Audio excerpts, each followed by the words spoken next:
ஒரு ஊரில் ஒரு ஆள் இருந்தான். அவனுக்கு ஒரே ஒரு மகள்.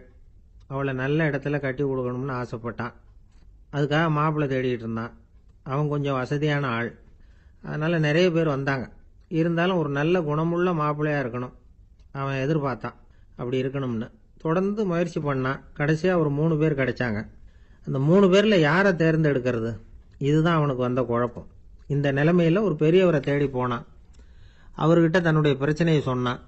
அவர் கொஞ்சம் யோசனை பண்ணார். அதுக்கப்புறம் 3 பேரையும் கூப்பிட்டார்.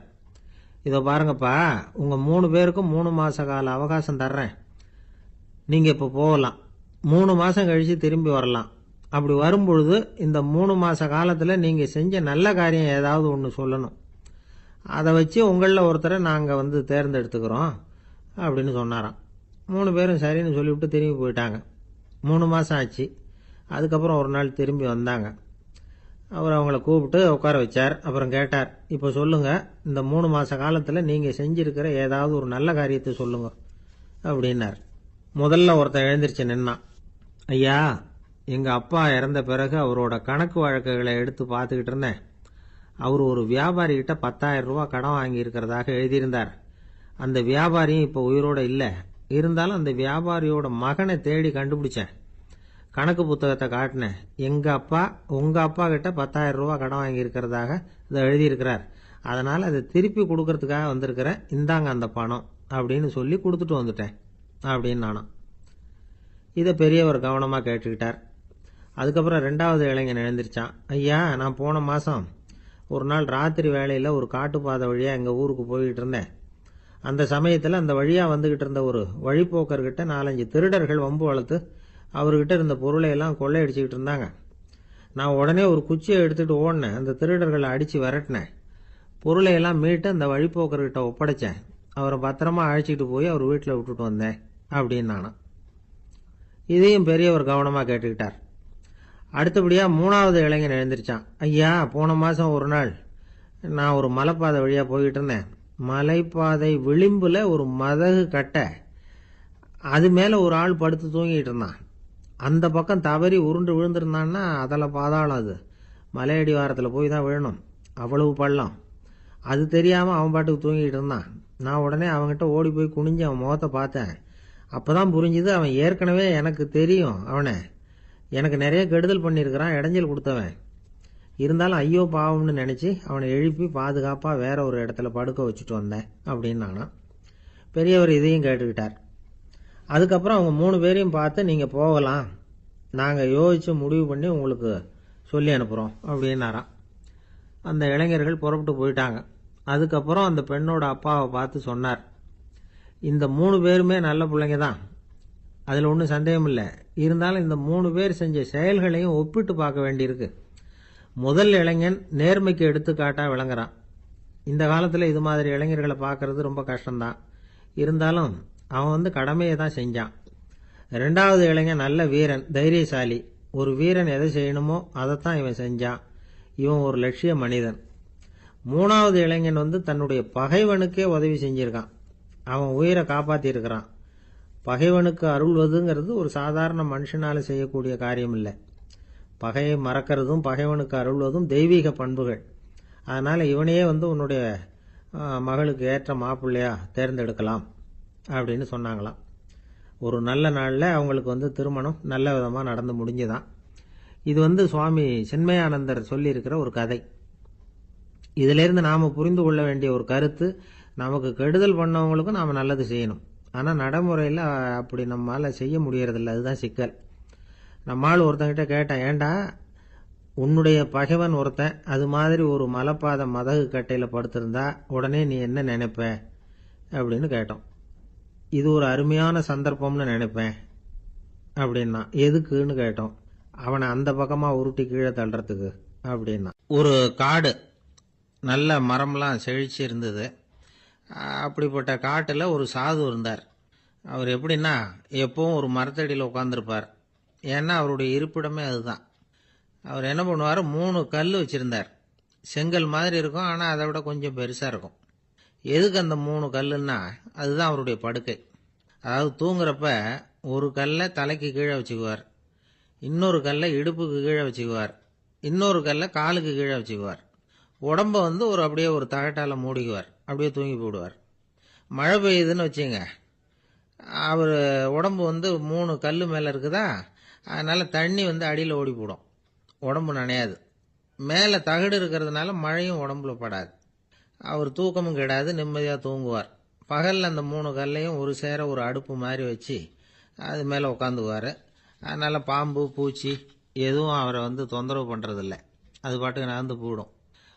அவர் பாட்டுக்கு நிம்மதியாக இருப்பார். யாராவது எதையாவது கொண்டுகிட்டு வந்து கொடுத்தா அதை வாங்கி சாப்பிடுவார், அவ்வளவுதான். ஒரு நாள் அந்த நாட்டு அரசன் காட்டுக்கு வேட்டையாட வந்தான். அந்த வழியாக வந்தப்போ இந்த சாது படுத்திருக்கிறத பார்த்தான். பரிதாபப்பட்டான். ஐயோ பாவம், இவர் இப்படி இந்த கல் மேலே உடம்ப வச்சுக்கிட்டு தூங்குறாரு, என்ன பாடுபடுவார்.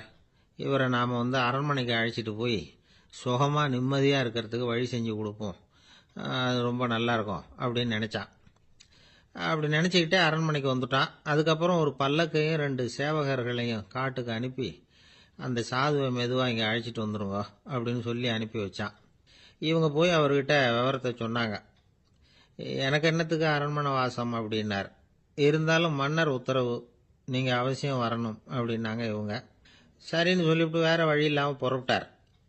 புறப்படும் பொழுது என்ன பண்ணாருன்னா, மறக்காமல் அந்த 3 கல் ஒரு தகடு அதையும் எடுத்து பல்லக்கில் வச்சுக்கிட்டார். என்னத்துக்கு இதையெல்லாம் எடுத்து வைக்கிறாரு அப்படின்னு சொல்லி அவங்க யோசனை பண்ணாங்க. இருந்தாலும் அதை பற்றி ஒன்றும் கேட்கல. பேசாமல் அவரை அழைச்சிட்டு போய் அரண்மனையில் விட்டுட்டாங்க. அரசன் ஓடி வந்தான், வரவேற்றான், அறுசுவை உணவு படைச்சான். அவர் படுக்கிறதுக்கு தங்க கட்டில், பட்டு மெத்தை, இப்படி எல்லாம் ஏற்பாடு பண்ணி வச்சான். இங்கே படுத்து ஓய்வு எடுத்துக்குங்க அப்படின்னு சொல்லிவிட்டு அவன் பாட்டு போயிட்டான். மறுநாள் காலையில் வந்து பார்க்குறான், சாது படுத்திருக்கிறார். எப்படி தெரியுமா, அந்த பட்டு மெத்தை மேலே 3 கல்லையும் வச்சு வழக்கம் போலவே அது மேலே படுத்திருக்கிறார். அதுக்கு மேலே தகடு. அரசன் பார்த்துட்டு அதிர்ச்சி ஆயிட்டான். என்ன சுவாமி இப்படி அப்படின்னா, சாது சொன்னார், எனக்கு வந்து தேவையும் இல்லை குறையும் இல்லை, எல்லா இடத்துலையும் எனக்கு ஒரே மகிழ்ச்சி தான் அப்படின்னார். மகிழ்ச்சிங்கிறது தங்க கட்டிலேயோ பட்டு மெத்தையிலேயோ இல்லை, அது வந்து மனசில் இருக்கிற ஒரு விஷயம். உண்மையான மகிழ்ச்சிக்கு வழி வந்து மனப்பக்குவம் அப்படிங்கிறது அந்த அரசனுக்கு புரிஞ்சுதான். இந்த காலத்தில் ஒரு சாமியார், அவரை தேடி ஒரு சீடன் வந்தான். என்னாச்சு தெரியுமா, சுவாமி எனக்கு நிம்மதி வேணும், அதுக்கு என்ன வழின்னு கேட்டான். சாமியார் நிமிர்ந்து பார்த்தார். அப்புறம் சொன்னார், நீ ஏகப்பட்ட பேர்கிட்ட கடன் வாங்கியிருக்கிற, அதையெல்லாம் திருப்பி கொடுத்தாதான் உனக்கு நிம்மதி கிடைக்கும்னார். இவனுக்கு ஆச்சரியம். அது எப்படி சாமி, அவ்வளவு கரெக்டாக நான் கடன் வாங்கினதை கண்டுபிடிச்சிங்க அப்படின்னா. உனக்கு கடன் கொடுத்து சாமியாரா போனதே நான் தான்ப்பா, அதனால தான் இந்த கதிக்கு வந்தேன். என்கிட்டயே வந்து நிம்மதிக்கு வழி கேட்குறிய, அதுதான்டா வேதனை அப்படின்னாராம் அவர். என்னுடைய நண்பர் ஒருத்தர், அவருக்கு ஜாதகத்தில் நம்பிக்கை உண்டு. அவரே ஜோசியமெல்லாம் பார்ப்பார். என்ன சார் இந்த காலத்தில் இதையெல்லாம் நம்பிக்கிட்டு இருக்கீங்களேன்னு கேட்டா, உங்களுக்கு ஒன்றும் தெரியாது சார், இந்த உலகத்தில் ஒவ்வொருத்தரும் அவங்கவுங்க செய்கிற நல்லது கெட்டதுக்கு தகுந்த பலனை அனுபவிச்சே தீரணும்பார். அது மட்டும் இல்லை, ஒருத்தன் செத்துட்டா கூட அவன் செஞ்ச பாவ புண்ணியங்கள் கூடவே போயிட்டு இருக்கோம்பார். அது எப்படி கூட போகும் அப்படின்னு குதர்க்கமாக கேட்டால், அதுக்கு அவர் ஒரு கதை சொன்னார். அது ரொம்ப சுவாரஸ்யமாக இருந்தது. ஒரு ஊரில் ஒருத்தர் இருந்தாராம். அவர் ஜோசியம் பார்க்குறதுல ரொம்ப கெட்டிக்காரரு. ஒருத்தருடைய தலைமுடியை மட்டும் அவர்கிட்ட காட்டினா போதும், அதை மட்டும் பார்த்துட்டு அவருடைய ஜாதகத்தையே சொல்லிவிடுவாராம். அப்பேற்பட்ட திறமை. அந்த ஆள் ஒரு சமயம் கன்னியாகுமரி கடற்கரைக்கு போயிருந்திருக்கிறார். அங்கே கரை ஓரமாக ஒரு மண்டை ஓடு கிடந்திருக்கு. அதை எடுத்து பார்த்துருக்கிறார். அந்த மண்டை ஓட்டை வச்சுக்கிட்டே அதோட ஜாதகத்தை அலசியிருக்கிறார். இந்த மண்டை ஓட்டுக்கு உரிய ஆசாமி வாழ்க்கையில் ரொம்ப கஷ்டப்பட்டுருக்கிறான், நிறைய கஷ்டத்தை அனுபவிச்சிருக்கிறான், அது தாங்க முடியாமல் தான் கடலில் விழுந்து தற்கொலை பண்ணிகிட்டு இருக்கான் அப்படிங்கிறத அவர் கணிச்சுட்டார். இருந்தாலும் இந்த மண்டை ஓடு இன்னமும் அனுபவிக்க வேண்டியது பாக்கி இருக்கு அப்படிங்கிறதையும் அவர் உணர்றார். அது சரி, ஒருத்த வந்து உயிரோடு இருக்கிற வரைக்கும் தானே நல்லது கெட்டதை அனுபவிக்க முடியும், செத்ததுக்கு அப்புறமும் பாக்கி இருக்குன்னா அதை எப்படி அனுபவிக்கிறது? இந்த மண்டை ஓட்டுக்கு இன்னும் கொஞ்சம் பாக்கி இருக்கு அப்படிங்கிறது அவருக்கு புரிஞ்சதே தவிர அதோட அர்த்தம் என்னங்கிறது அவருக்கு சரியாக விளங்கலை. சரி, இதை இன்னும் கொஞ்சம் விவரமாக ஆராய்ச்சி பண்ணி பார்ப்போம் அப்படின்னு நினச்சிக்கிட்டு அதை தன்னுடைய வீட்டுக்கு எடுத்துகிட்டு போயிட்டார். அந்த மண்டை ஓட்டை ஒரு பொட்டியில் வச்சு பூட்டினார். தன்னுடைய தனி அறையில் அதை பத்திரமா வச்சுக்கிட்டார். தினமும் ராத்திரி ஆனதும் தன்னுடைய மனைவியை பார்த்து, நீ போய் பூஜை அறையில் தனியாக படுத்துக்கோ அப்படின்னு சொல்லிவிட்டு இவர் ராத்திரி 12 மணிக்கு பொட்டியை திறந்து பார்ப்பார். மண்டை ஓடு அப்படியே இருந்ததே தவிர இன்னும் கொஞ்சம் பாக்கி இருக்குங்கிறதுக்கு அர்த்தம் அவருக்கு விளங்கலை. அந்த மண்டை ஓட்டுக்கு இன்னும் என்ன பாக்கி இருக்க போகுது. இப்படியே ஒரு 10 நாள் போச்சு. அந்த வீட்டம்மாவுக்கு சந்தேகம் வந்துட்டுது. நம்ம வீட்டுக்காரர் நம்மளை தனியாக ஏன் தூங்க சொல்கிறார் அப்படிங்கிற சந்தேகம். உடனே பக்கத்து வீட்டு அம்மா கிட்ட விஷயத்தை சொல்லியிருக்கிறாங்க. அந்த அம்மா உடனே நீ கவலைப்படாத, நான் கண்டுபிடிச்சி சொல்கிறேன்னு சொல்லிவிட்டாங்களாம். அன்னைக்கு ராத்திரியே ஜன்னல் வழியாக எட்டி பார்த்துருக்குறாங்க. இந்த ஆள் மண்டை ஓட்டை கையில் வச்சுக்கிட்டு அதை திருப்பி திருப்பி அப்படியும் இப்படியும் பார்த்துக்கிட்டு இருந்தது தெரிஞ்சுட்டுது. மறுநாள் காலையில் அவரோட மனைவியை பார்த்தாங்க. ஏம்மா, உன் வீட்டுக்காரருக்கு நீ முதல் மனைவியா 2வது மனைவியா அப்படின்னு கேட்டாங்க. எனக்கு தெரிஞ்ச வரைக்கும் நான் ஒருத்தி தான் அவருடைய மனைவின்னாங்க. அப்படி இல்லை, நீ அவருக்கு 2வது மனைவி. முதல் மனைவியின் மண்டை ஓடு தான் அவர் கையில் இருக்குப்போ. அதை தான் அவர் தினமும் ராத்திரியில் எடுத்து பார்த்துக்கிட்டு இருக்கிறாரு அப்படின்னு விட்டாங்க அந்த அடுத்த வீட்டம்மா. அப்படியா விஷயம்னு சொல்லிவிட்டு கணவன் வீட்டில் இல்லாத நேரமாக பார்த்து அந்த மண்டை ஓட்டை எடுத்து கொண்டாந்து ஒரு உரலில் போட்டு உலக்கையால் குத்தி நொறுக்க ஆரம்பிச்சுட்டுது அந்த அம்மா. வெளியே போயிருந்த அந்த ஆள் அப்போ தான் உள்ளே நுழைஞ்சார். மண்டை ஓடு உலக்கை கிட்ட குத்து வாங்கிட்டு இருக்கு. அது அனுபவிக்க வேண்டியது இன்னும் கொஞ்சம் பாக்கி இருக்கு அப்படிங்கிறதுக்கான அர்த்தம் எனக்கு இப்போதான் புரிஞ்சுதுன்னாராம் அவர். இந்த கதையிலிருந்து நாம் இன்னொரு நீதியையும் புரிஞ்சுக்கணும். அதாவது நம்ம வீட்டை பற்றி நமக்கு தெரியாததெல்லாம் அடுத்த வீட்டுக்காரங்களுக்கு நல்லா தெரியும். ஒரு அம்மா, அவங்களுக்கு 35 வயசு இருக்கும். குடும்பத்தில் எந்த கஷ்டமும் இல்லை. இருந்தாலும் காரணம் இல்லாமல் பிள்ளைங்க பேரில் கோவப்படுறது, எரிஞ்சு விடுறது அவங்க வழக்கம். பிள்ளைங்க அழும். உடனே அவங்க மனசும் சங்கடப்படும். இன்னொரு அம்மா, நல்ல வேலையில் இருக்கிறவங்க, வாரத்துக்கு ஒரு தடவையாவது தலைவலி வந்துடும். இவங்களுக்கெல்லாம் உடம்புல எந்த கோளாறும் இல்லை, மனசு மட்டும் சரியாக இருக்காது. தூக்க மாத்திரை கையில் வச்சுருப்பாங்க. 30-35 வயசுடைய பெண்களுக்கு சர்வசாதாரணமாக காணப்படுகிற மனக்கோளாறு இது. இதுக்கு பேர் மனவாட்டம், டிப்ரெஷன், மனமடிவு அப்படின்னு சொல்லலாம். இந்த நோய்க்கு அறிகுறி என்ன தெரியுமா? மனசில் வருத்தமான உணர்வு இருக்கும். அடிக்கடி அழலாம் போல தோணும். முன்னால எல்லாம் எந்தெந்த செயலில் ஆர்வம் இருந்ததோ அதெல்லாம் குறைஞ்சிரும், அல்லது சுத்தமாகவே ஆர்வம் இல்லாமல் போயிடும். சில பெண்கள் இளம் வயசில் பக்கத்தில் இருக்கிறவங்க கிட்ட கலகலப்பாக பேசுவாங்க. வீட்டை அலங்கரிக்கிறதுல ஆர்வம் இருக்கும். இப்போ அதுல எல்லாம் ஆர்வம் இல்லாமல் போயிடும். எந்த வேலை செஞ்சாலும் சீக்கிரம் களைப்பு அடைஞ்சுடுறது மாதிரி ஆகிடும். நமக்கு யாருமே உதவியா இல்லை, நம்ம எல்லாரும் கை விட்டுட்டாங்க போல இருக்குதே அப்படிங்கிற உணர்வுலாம் உண்டாகும். தன்னைத்தானே குறை சொல்லிக்குவாங்க. நாம் தப்பு பண்ணிவிட்டோம் போல இருக்குதே அப்படின்னு தோணும். குற்றம் பண்ணிட்டதா நினச்சி கஷ்டப்படுவாங்க. பசி இருக்காது, தூக்கத்தில் தொந்தரவு இருக்கும். அடிக்கடி செத்து போடலாங்கிற உணர்வு வரும். தற்கொலை பண்ணிக்கலாங்கிற எண்ணம் உண்டாகும். சில பேர் தற்கொலை முயற்சியில் கூட ஈடுபடுவாங்க. சில பேருக்கு பலவிதமான உடல் வலிகள் இருக்கும், பலவீனம் இருக்கும், சீக்கிரமாக களைப்படைஞ்சு போடுவாங்க. இதெல்லாம் மனவாட்ட நோய்க்கான தன்மைகள். இந்த மனவாட்டம், அதாவது டிப்ரெஷனை 2 வகையாக பிரிக்கலாமா. ஒன்று தானாக உண்டாக்கிக்கிறது, இன்னொன்று எதிர் விளைவை உண்டு பண்ணுகிற அல்லது நரம்பு சம்பந்தப்பட்ட டிப்ரெஷன். தானாக உண்டாக்கிக்கிற மனவாட்ட நோய் இருக்கு பாருங்க, அதுக்கு ஏதாவது சூழ்நிலை காரணமாக இருக்கலாம் அல்லது இல்லாமலும் போகலாம். மூளையில் டொபாமைன் அல்லது செரோட்டோனின் இதோட அளவு குறையும் பொழுது இந்த டிப்ரெஷன் உண்டாகுது. இதுக்கு ஓரளவு பிறவி காரணங்கள் கூட இருக்கலாம். குடும்பத்தில் வேற சிலருக்கும் வரலாம். பாதிக்கப்பட்ட பெண்ணை பார்க்கறதுக்கு பலவீனமாக தெரியும். கடுமையான குற்ற உணர்வு இருக்கும். தனியாக இருக்கிறதுக்கு ஆசைப்படுவாங்க. நடு ராத்திரியில் எழுந்திரிச்சு உட்காந்து கஷ்டப்பட்டுக்கிட்டு இருப்பாங்க. கொடூரமான முறையில் தற்கொலை பண்ணிக்க முயற்சி பண்ணுவாங்க. தீ வச்சுக்கிறது, அமிலத்தை குடிக்கிறது, தூக்கில் தூங்குறது. இப்படி தானாக வரவழைச்சிக்கிற மனவாட்ட நோய் மறையக்கூடிய நோய். ஒரு தடவை வந்தால் 3லேருந்து 6 மாதம் வரைக்கும் நீடிக்கும். இடைப்பட்ட காலங்களில் நோயாளி இயல்பாக இருப்பார். எதிர் விளைவை உண்டு பண்ணுகிற அல்லது நரம்பு சம்பந்தப்பட்ட மனவாட்ட நோய் எப்படின்னா, கணவன் மனைவி, மாமியார் மருமகள், இப்படிப்பட்ட உறவு முறை பிரச்சனைகள், தோல்விகள், எரிச்சல்கள், ஆபீஸ் பிரச்சனை, இப்படிப்பட்ட சூழ்நிலையால் உண்டாகிறது. எல்லாத்துக்கும் மருந்து இருக்குது, மார்க்கம் இருக்குது, கவலைப்பட வேண்டியதில்லை. தைரியமாக இருக்கணும். உளவியல் மருத்துவம் இதுக்கு ரொம்ப உபயோகமாக இருக்கும். சில பெண்களை பாருங்கள், அவங்க எதுக்கும் அலட்டிக்கிறது இல்லை. ஒரு அம்மா அப்படிதான் தன்னுடைய கணவனை அழைச்சிக்கிட்டு ஒரு மனநோய் மருத்துவர்கிட்ட வந்தாங்க. டாக்டர், எங்கள் வீட்டுக்காரர் திடீர்னு ஒரு மாதிரி ஆயிட்டார், வித்தியாசமாக நடந்துகிறார், எப்படின்னா இவர் தன்னையே ஒரு ஒட்டடை பூச்சியா நினைச்சுக்கிட்டு இருக்கிறார். அப்படி நினைச்சுக்கிட்டு தன்னுடைய தலையாலேயே வீட்டில் உள்ள ஒட்டடையெல்லாம் தொடச்சிக்கிட்டு இருக்கிறார் அப்படின்னாங்க. எவ்வளவு நாளா அப்படி இருக்குதுன்னு கேட்டார் டாக்டர். ஒரு வாரமா அப்படி இருக்குது அப்படின்னாங்க அந்த அம்மா. அப்படின்னா முன்னாடியே ஏன் அழைச்சிட்டு வரல அப்படின்னு கேட்டார் டாக்டர். வீடு பூரா சுத்தமாகட்டுமேனு பார்த்துக்கிட்டு இருந்தேன் டாக்டர் அப்படின்னாங்களாம் அந்த அம்மா. நம்பிக்கை இல்லைன்னா இந்த உலகத்தில் நாம் நடமாடவே முடியாது. அவநம்பிக்கையோடு இருந்துக்கிட்டு இருந்தா என்னைக்கும் அவஸ்தை தான்.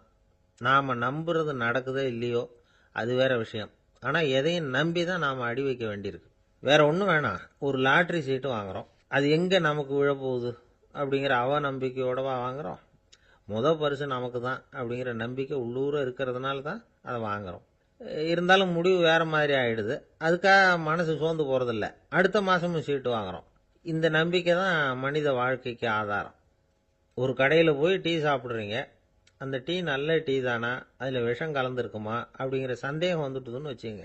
அதுக்கப்புறம் அதை எப்படி நீங்கள் சாப்பிட முடியும்? நம்பி தான் சாப்பிட்ணும். ரயில் ஒழுங்காக போய் சேருங்கிற நம்பிக்கை இருக்கிறதுனால தான் அதில் ஏறி உட்காடுறோம். லெட்டர் ஒழுங்காக போய் சேருங்கிற நம்பிக்கை இருக்கிறதுனால தான் பெட்டியில் போடுறோம். சரி, நம்ம கதையெல்லாம் நம்மளோட இருக்கட்டும். மனித நம்பிக்கை எந்த அளவுக்கு உறுதியாகவும் அறிவுபூர்வமாகவும் இருக்கணுங்கிறதுக்கு அலெக்சாண்டர் வாழ்க்கையில் நடந்த ஒரு சம்பவத்தை உதாரணமாக சொல்லலாம். இந்த உலகத்தையே ஜெயிக்கணும்னு புறப்பட்டார் அலெக்சாண்டர். ஒரு கட்டத்தில் அவர் சிட்னஸ் நதி கரைக்கு சேர்ந்தார். அந்த சமயத்தில் அவருக்கு கடுமையான நோய் வந்துட்டுது. அவர் கூடவே வந்திருந்த கிரேக்க வைத்தியர்கள் என்னென்னமோ முயற்சியெல்லாம் பண்ணி பார்த்தாங்க. இருந்தாலும் அலெக்சாண்டருக்கு வந்திருக்கிறது என்ன நோய்ங்கிறத அவங்களால கண்டுபிடிக்க முடியல. ஏன்னா அந்த பகுதியில் உள்ளவங்களுக்கு மட்டுமே அதிகமாக வரக்கூடிய ஒரு வினோதமான நோயாக இருந்தது அது.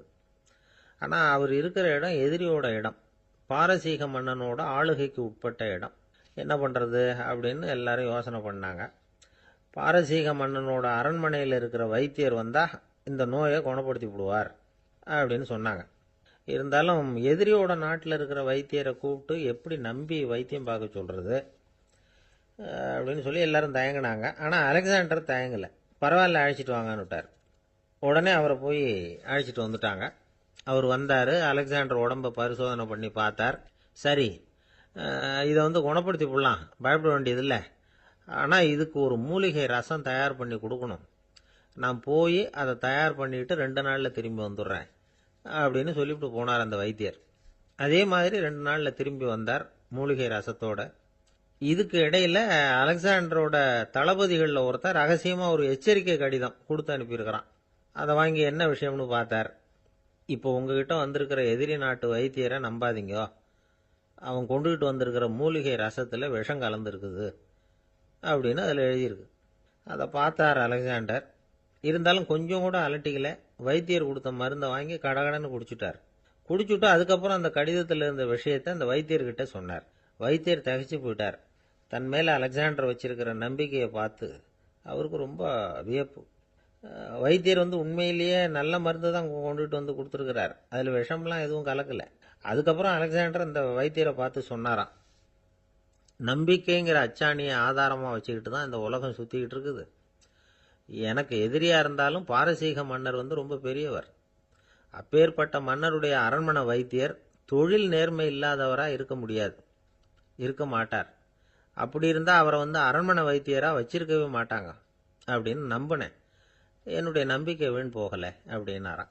இதுதான் மானுட நம்பிக்கைங்கிறது. இந்த காலத்துலேயும் இது மாதிரி இந்த மானுட நம்பிக்கையை ரொம்பவும் சாமர்த்தியமாக கையாளுகிற கெட்டிக்காரங்க சில பேர் இருக்கிறாங்க. ஒரு இந்த காலத்து குரு, அவருக்கு ஒரு சிஷ்யன். குரு முன்னாடி அந்த சிஷ்யன் ரொம்ப பணிவாக நின்று, குருவே, உங்கள் கையால் விஷத்தை கொடுத்தாலும் அதை வாங்கி மடமடன்னு குடிச்சிருவேன் அப்படின்னா. உன்னுடைய குரு பக்தியை மெச்சினேன் அப்படின்னார் குரு. அதுக்கு அந்த சிஷ்யன், அப்படி இல்லை குருவே, உங்ககிட்ட சிஷ்யனாக இருக்கிறத விட உங்கள் கையால் விஷத்தை வாங்கி குடிச்சு விடுறது ரொம்ப நல்லது, அதனால தான் அப்படி சொன்னேன் அப்படின்னா. ஒரு காடு, அங்கே புத்தர் அவர் பாட்டுக்கு நடந்து போய்கிட்டே இருக்கிறார். அவருக்கு பின்னாடி ஒரு குரங்கு, அதுவும் தொடர்ந்து வந்துக்கிட்டே இருக்குது. புத்தர் திரும்பி பார்த்தார். குரங்கு அப்படியே குதித்து உயர எழும்பி ஒரு கிளையில் போய் உக்காந்துது. ஏன் இப்படி பண்ணுறேன்னு கேட்டார் புத்தர். என்னை சாதாரணமாக நினைக்க வேணாம், நான் மகாமந்தி, என்னால் எல்லாம் முடியும், முடியாதுங்கிற வார்த்தையே என்னுடைய அகராதியில் கிடையாது. என்ன வேணும்னாலும் செய்வேன் அப்படின்னுது. அப்படின்னா ஒரு பந்தயம் வச்சுக்கலாமான்னாரு இவர். ஓ வச்சுக்கலாமேன்னுது. வேற ஒன்றும் இல்லை, இப்போ நீ மேலே எழும்பி அந்த கிளையில் உட்காந்தது மாதிரி அங்கேருந்து தாவி என் உள்ளங்கையில் வந்து உட்காரணும், அவ்வளவுதான் அப்படின்னார். அப்படி உட்காந்துட்டா என்ன பரிசு அப்படின்னு கேட்டது அது. சொர்க்கத்தில் இருக்கிற மாமன்னன் மரகத சக்கரவர்த்தியை என்னோட வந்து இருக்கும்படியா கூப்பிட்டுக்கிறேன்.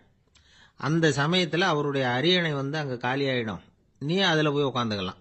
பந்தயத்தில் தோத்துட்டா ஒரு கல்ப காலம் இந்த பூமியில் வாழ வேண்டியிருக்கும். அதுக்கு பிறகுதான் என்கிட்ட வர முடியும். என்ன சொல்ற அப்படின்னார். குரங்குக்கு தாவறது ஒரு பெரிய காரியமா? இது எனக்கு ரொம்ப சாதாரண விஷயம், என்ன இப்பவே தாவட்டுமா அப்படின்னுது. சரின்னு சொல்லி உள்ளங்கையை நீட்டினார். அவருடைய கை தாமரை இலை அளவுக்கு அப்படியே விரிஞ்சுது, குரங்கு சௌரியமா வந்து உட்கார்றதுக்காக. குரங்கு தாவறதுக்கு தயாராச்சு. அதுக்கு முன்னாடி ஒரு சின்ன யோசனை அதுக்கு. இந்த கிளையிலேருந்து அந்த கைக்கு தாவறது எனக்கு ரொம்ப அற்பமான ஒரு வேலை, இது ரொம்ப சாதாரணம், என்னுடைய கௌரவத்துக்கு இது சரியா இருக்காது. அதனால நான் என்ன பண்ண போறேன்னா, இங்கேருந்து கிளையிலேருந்து அப்படியே உயர எழும்ப போறேன். எழும்பி மேல் உலகம் போய் அங்க ஒரு சுத்து சுத்திவிட்டு அதுக்கப்புறம் அங்கேருந்து நேரா வந்து இந்த கையில உட்கார போறேன் அப்படின்னு நினைச்சது. என்ன யோசிக்கிற அப்படின்னார் புத்தர். ஒண்ணும் இல்லை, இந்த பாயிரம் பார் அப்படின்னு சொல்லி தாவி உயர போயிட்டுது. கொஞ்ச நேரத்தில் வான உலகத்துக்கே போய் சேர்ந்துட்டுது. அங்க போய் பார்த்தா அங்க ஒரு 5 பளிங்கு தூண்கள் இளம் சிவப்பு நிறத்துல நின்றுகிட்டு இருக்குது. குரங்கு நினைச்சுக்கிட்டது, புத்தர்கிட்ட போய் இந்த பளிங்கு தூண்களை பார்த்தோம்னு சொன்னா அப்படியே திகைச்சு போயிடுவார், இந்த தூண்ல ஏதாவது அடையாளம் செஞ்சுட்டு போகணும் அப்படின்னு அந்த இடத்துல மிதந்துகிட்டே நினைச்சுது. உடனே ஒரு தூணில் எழுதிச்சு. என்ன எழுதிச்சுன்னா, ஒரு மகா ஞானி இங்க வந்துட்டு போறார் அப்படின்னு எழுதிச்சு. எழுதிவிட்டு அப்படியே கீழே தாவி வந்து புத்தரோட உள்ளங்கையில் உட்காந்துது. எப்படி பார்த்தீங்களா என்னுடைய வேலை? வான உலகத்துக்கே போய் அங்கே இருக்கிற 5 பளிங்கு தூண்களை பார்த்துட்டு அதில் நான் வந்த விவரத்தை எழுதி வச்சுட்டு அதுக்கப்புறம் இங்கே வந்திருக்கிறேன் அப்படின்னுது ரொம்ப பெருமையா. அப்படியா அப்படின்னார் புத்தர். ஆமாம், சந்தேகமாக இருந்தால் வாங்க அழைச்சிட்டு போய் காட்டுறேன் அப்படின்னுது அந்த குரங்கு. அதுக்கு தேவையில்லை, அப்படியே கொஞ்சம் கீழே குனிஞ்சு பார் தெரியும் அப்படின்னார் புத்தர். அங்கே பார்த்தா புத்தரோட உள்ளங்கை தெரிஞ்சுது. நல்லா உத்து பார்த்துது. அவரோட ஒரு விரல்ல அது எழுதிய வாசகம் தெரிஞ்சுது. குரங்கு யோசனை பண்ணிச்சு, அப்படின்னா வானத்தில் நான் பார்த்தது புத்தரோட விரல்களா அப்படின்னு யோசிச்சுது. இதை புரிஞ்சுக்கிட்ட உடனே அந்த குரங்கோட கர்வம் அழிஞ்சு போச்சான். நம்ம மனசு தான் இந்த குரங்கு. மனம்ங்கிறதும் ஆணவம்ங்கிறதும் ஒரு நாணயத்தின் 2 பக்கங்கள். மனம் உள்ளவரை ஆணவமும் இருக்கும். மனம் அழிஞ்சாதான் ஆணவம் அழியும். மனம் அழிய வேண்டும் அப்படின்னு பெரியவங்க சொல்றது இந்த அர்த்தத்தில் தான். நம்ம ஆளுங்க சவால் விடுறதெல்லாம் வேற மாதிரி. ஒருத்தன் ஒரு வாய்க்காலை தாண்டுறேன்னு பந்தயம் கட்டி தாண்ட முடியாம வாய்க்காலில் விழுந்து காலை உடச்சிக்கிட்டு கட்டு போட்டுக்கிட்டு வந்தான். ஏண்டா அப்படின்னு கேட்டாங்க. நான் பந்தயம் கட்டின நேரம் சரியில்லை அப்படின்னா. எப்படிறான்னு கேட்டிருக்காங்க. வாய்க்காலில் தண்ணி இருக்கிற நேரமாக பார்த்து பந்தயம் கட்டியிருக்கணும் அப்படின்னானா. ரொம்ப நாளைக்கு முன்னாடி ஒரு நாள் கோவலன் நாடகம் நடந்தது. எங்க மதுரையில் நடந்தது. அதில் ஒரு முக்கியமான கட்டம். கண்ணகி கிட்ட சிலம்ப வாங்கிக்கிட்டு அதை விற்கிறதுக்காக மதுரை நகருக்கு புறப்படுறான் கோவலன். அந்த சமயத்தில் கண்ணகி பாடுற மாதிரி ஒரு நாடக பாடல் நாடக ஆசிரியர் எழுதினது. அது என்ன பாட்டுன்னா, மா பாவியோர் கூடி வாழும் மதுரைக்கு மன்னா போகாதீர் என்று அப்படின்னு ஆரம்பிக்கும் அந்த பாட்டு. இதுதான் அந்த பாட்டு. இதை கண்ணகி வந்து மேடையில் பாடின உடனே கூட்டத்தில் சலசலப்பு. நம்ம ஊர்லயே வந்து நமக்கு முன்னாடியே நின்றுக்கிட்டு மா பாவியோர் கூடி வாழும் மதுரை அப்படின்னு சொல்றாங்களே, என்ன தைரியம் அப்படின்னு எல்லாம் குழப்பம் பண்ண ஆரம்பிச்சிட்டாங்க. மக்கள் சத்தம் போட ஆரம்பிச்சிட்டாங்க. எதிர்ப்பு குரல் அது பாட்டுக்கு வர வர அதிகமாக போட்டுது. கொண்டுகிட்டு வா அந்த நாடக ஆசிரியரை, எழுதுனது யார் அப்படின்னு ஒரே சத்தம் கூச்சல். வேற வழி இல்லை. மெதுவா மேடைக்கு வந்தார் அந்த நாடக ஆசிரியர். 4 பக்கத்திலிருந்தும் கேள்வி கணைகள். மக்களை பார்த்து கொஞ்சம் அமைதியா இருங்கோ அப்படின்னு சொல்லிவிட்டு தன்னுடைய விளக்கத்தை சொல்ல ஆரம்பிச்சார் அந்த நாடக ஆசிரியர். மா அப்படின்னு சொன்னா திருமகளாகிய லட்சுமி அப்படின்னு அர்த்தம். பா அப்படின்னா கலைமகளாகிய சரஸ்வதி. வி அப்படின்னா மலைமகளாகிய பார்வதி. மா பாவியோர் அப்படின்னா திருமகளும் கலைமகளும் மலைமகளும், இவங்க மூவரும் அப்படின்னு அர்த்தம். இந்த 3 பேரும் வாழ்கின்ற மதுரை புனிதம் நிறைந்தது, சகல செல்வங்களும் நிறைஞ்சது. அப்படிப்பட்ட ஊர்ல நான் வந்து அணிந்து கொள்ளும் இந்த சாதாரண சிலம்பை யார் வந்து வாங்கிக்குவாங்க அப்படிங்கிற எண்ணத்தோட தான் கண்ணகி அப்படி சொல்றா. அதை நினைச்சு தான் நான் எழுதினேன். ஆகவே மதுரையை வந்து ரொம்ப சிரமப்படுத்தணும், ரொம்ப மோசமாக எழுதணும் அப்படிங்கிற எண்ணம்லாம் எனக்கு கிடையாது. பெருமைப்படுத்தணும்னு நினைச்சு தான் அப்படி எழுதினேன் அப்படின்னு விளக்கம் கொடுத்தாராம். இந்த விளக்கத்தை கேட்டதும் எல்லாரும் ரொம்ப சமாதானம் ஆயிட்டாங்களாம். இப்படி விளக்கம் கொடுத்த அந்த நாடக ஆசிரியர் யார் தெரியுமா? அவர்தான் தமிழ் நாடக உலகின் முதல் ஆசான் சங்கரதாஸ் சுவாமிகள். அவருக்கு நகைச்சுவை உணர்வும் அதிகம். 1920ஆம் ஆண்டு திருநெல்வேலியில் அவர் தங்கியிருக்கிறார் நாடகம் நடத்துறதுக்காக. அவர் தங்கியிருந்த வீட்டில் கொசு மூட்டைப்பூச்சி அதிகமாக இருந்திருக்கு. அவரால் தூங்கவே முடியல. அவர் அனுபவித்த தொல்லைகள் ஒரு பாட்டாக உருவாச்சு. வேடிக்கையாக ஒரு பாட்டு எழுதினாராம். மூட்டையும் கொசுவும் ஒரு வீட்டிலே மீட்டிங் போட்டால் முன்னே நிற்க யாரால் முடியும்? கொசு மோகன ராகம் போல சத்தம் போட்டு முன்னே நின்று செய்திடும் யுத்தம். இதை மறுநாள் நாடகத்தில் கோமாளி வேஷம் போட்ட ஒரு சிறுவனை விட்டு பாட வச்சிருக்காரு. எல்லாரும் சிரிச்சு ரசிச்சாங்களாம். சங்கரதாஸ் சுவாமிகள் கல்யாணமே பண்ணிக்கல, துறவி மாதிரியே வாழ்ந்திருக்கார். தமிழ் நாடக கலைக்கு தன்னையே அர்ப்பணம் பண்ணிட்டவர் அவர். 1922 நவம்பர் மாசத்துல ஒரு நாள் புதுச்சேரியில் அவர் வாழ்க்கை முடிஞ்சுது. அப்போ அவருக்கு வயசு 55. சங்கரதாஸ் சுவாமிகள் நாடக ஆசிரியர் மட்டும் இல்லை, மேடை நாடக இயக்குனர், தயாரிப்பாளர். அவரே ஒரு சிறந்த நடிகர். ஒரு தடவை சாவித்திரி நாடகத்தில் இவர் யமதர்மனா வேஷம் போட்டு நடிச்சிருக்கிறார். நாடகம் பார்த்துக்கிட்டு இருந்த கருவுற்ற ஒரு பெண்மணிக்கு பயத்தினால அங்கேயே குழந்தை பிறந்துட்டு தான். அந்த நிகழ்ச்சிக்கு அப்புறம் இவர் இந்த வேஷம் போடுறப்போலாம் ஜனங்களுக்கு முன்கூட்டியே எச்சரிக்கை கொடுக்க ஆரம்பிச்சிருவாராம். அதாவது அப்படி யாராவது பயப்படுறவங்க இருந்தால் கொஞ்சம் கண்ணை மூடிங்க அல்லது எழுந்திரிச்சு போடுங்கன்னு. நடிப்புன்னா அப்படிலாம் இருக்கணும். இந்த காலத்தில் நடிகர் ஒருத்தர் சொன்னார், சார் நான் இந்த நாடகத்தில் நடிக்கிறப்போ முகத்தில் நவரசங்களையும் காட்டி நடித்தேன், உணர்ச்சிகளை எல்லாம் நல்லா காட்டி நடித்தேன். அப்படி இருந்தும் ஜனங்கள் கல்லை எடுத்து மேடையில் வீசிவிட்டாங்க சார் அப்படின்னார். நாடகத்தில் உங்களுக்கு என்ன வேஷம் அப்படின்னு கேட்டாங்க. அது செத்து கிடக்கிற பணமாக நடித்தேன் சார் அப்படின்னார். ஒரு ஊரில் ஒரு ஞானி இருக்கிறார். ரொம்ப பெரிய ஞானி. ரொம்ப வயசாயிட்டுது. கடைசி காலத்தில் அவர்கிட்ட சில பேர் வந்தாங்க. உங்கள் குரு யார் அப்படின்னு கேட்டாங்க. அவர் நிமிர்ந்து பார்த்தார். எனக்கு ஆயிரக்கணக்கான குருமார்கள் உண்டு. அவங்க பேரெல்லாம் சொல்லணும்னா இந்த காலம் பத்தாது. ஆனால் முக்கியமான ஒரு 3 பேரை பற்றி மட்டும் உங்களுக்கு சொல்கிறேன் அப்படின்னாராம். அப்புறம் சொன்னார், அந்த 3 பேரில் ஒருத்தன் ஒரு திருடன். ஒரு சமயம் ஒரு பாலைவனம் வழியாக நான் போய்கிட்டு இருந்தேன். அப்போது வழி தவறி போய் ஒரு கிராமத்துக்கு போயிட்டேன். அது இருட்டு நேரம், நடு ராத்திரி, ஊரே உறங்கி போச்சு. அந்த நேரத்தில் ஒரு ஆள் மட்டும் ஒரு வீட்டு சுவத்தில் ஏதோ பண்ணி உள்ளே நுழையிறதுக்கு முயற்சி பண்ணிகிட்டு இருக்கிறான்.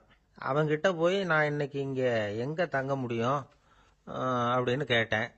அதுக்கு அவன், இந்த ராத்திரி வேளையில் அது ரொம்ப சிரமம், ஒரு திருடனோட உங்களால் தங்க முடியும்னா நீங்கள் என்னோட தங்கலாம் அப்படின்னா. நான் அவங்க கூட 1 மாதம் தங்கியிருந்தேன். ஒவ்வொரு நாள் ராத்திரியும் இப்போ நான் என்னுடைய வேலைக்கு போகிறேன், நீங்கள் ஓய்வு எடுத்துக்கோங்க அப்படின்னு சொல்லிவிட்டு போவான். அவன் திரும்பி வந்த உடனே உனக்கு ஏதாவது கிடைச்சிதான்னு நான் கேட்பேன். அதுக்கு அவன், இன்னைக்கு ராத்திரி ஒன்றும் இல்லை, நாளைக்கு மறுபடியும் முயற்சி பண்ணுவேன் அப்படின்பா. எப்பவும் அவன் நம்பிக்கை இழந்ததே கிடையாது.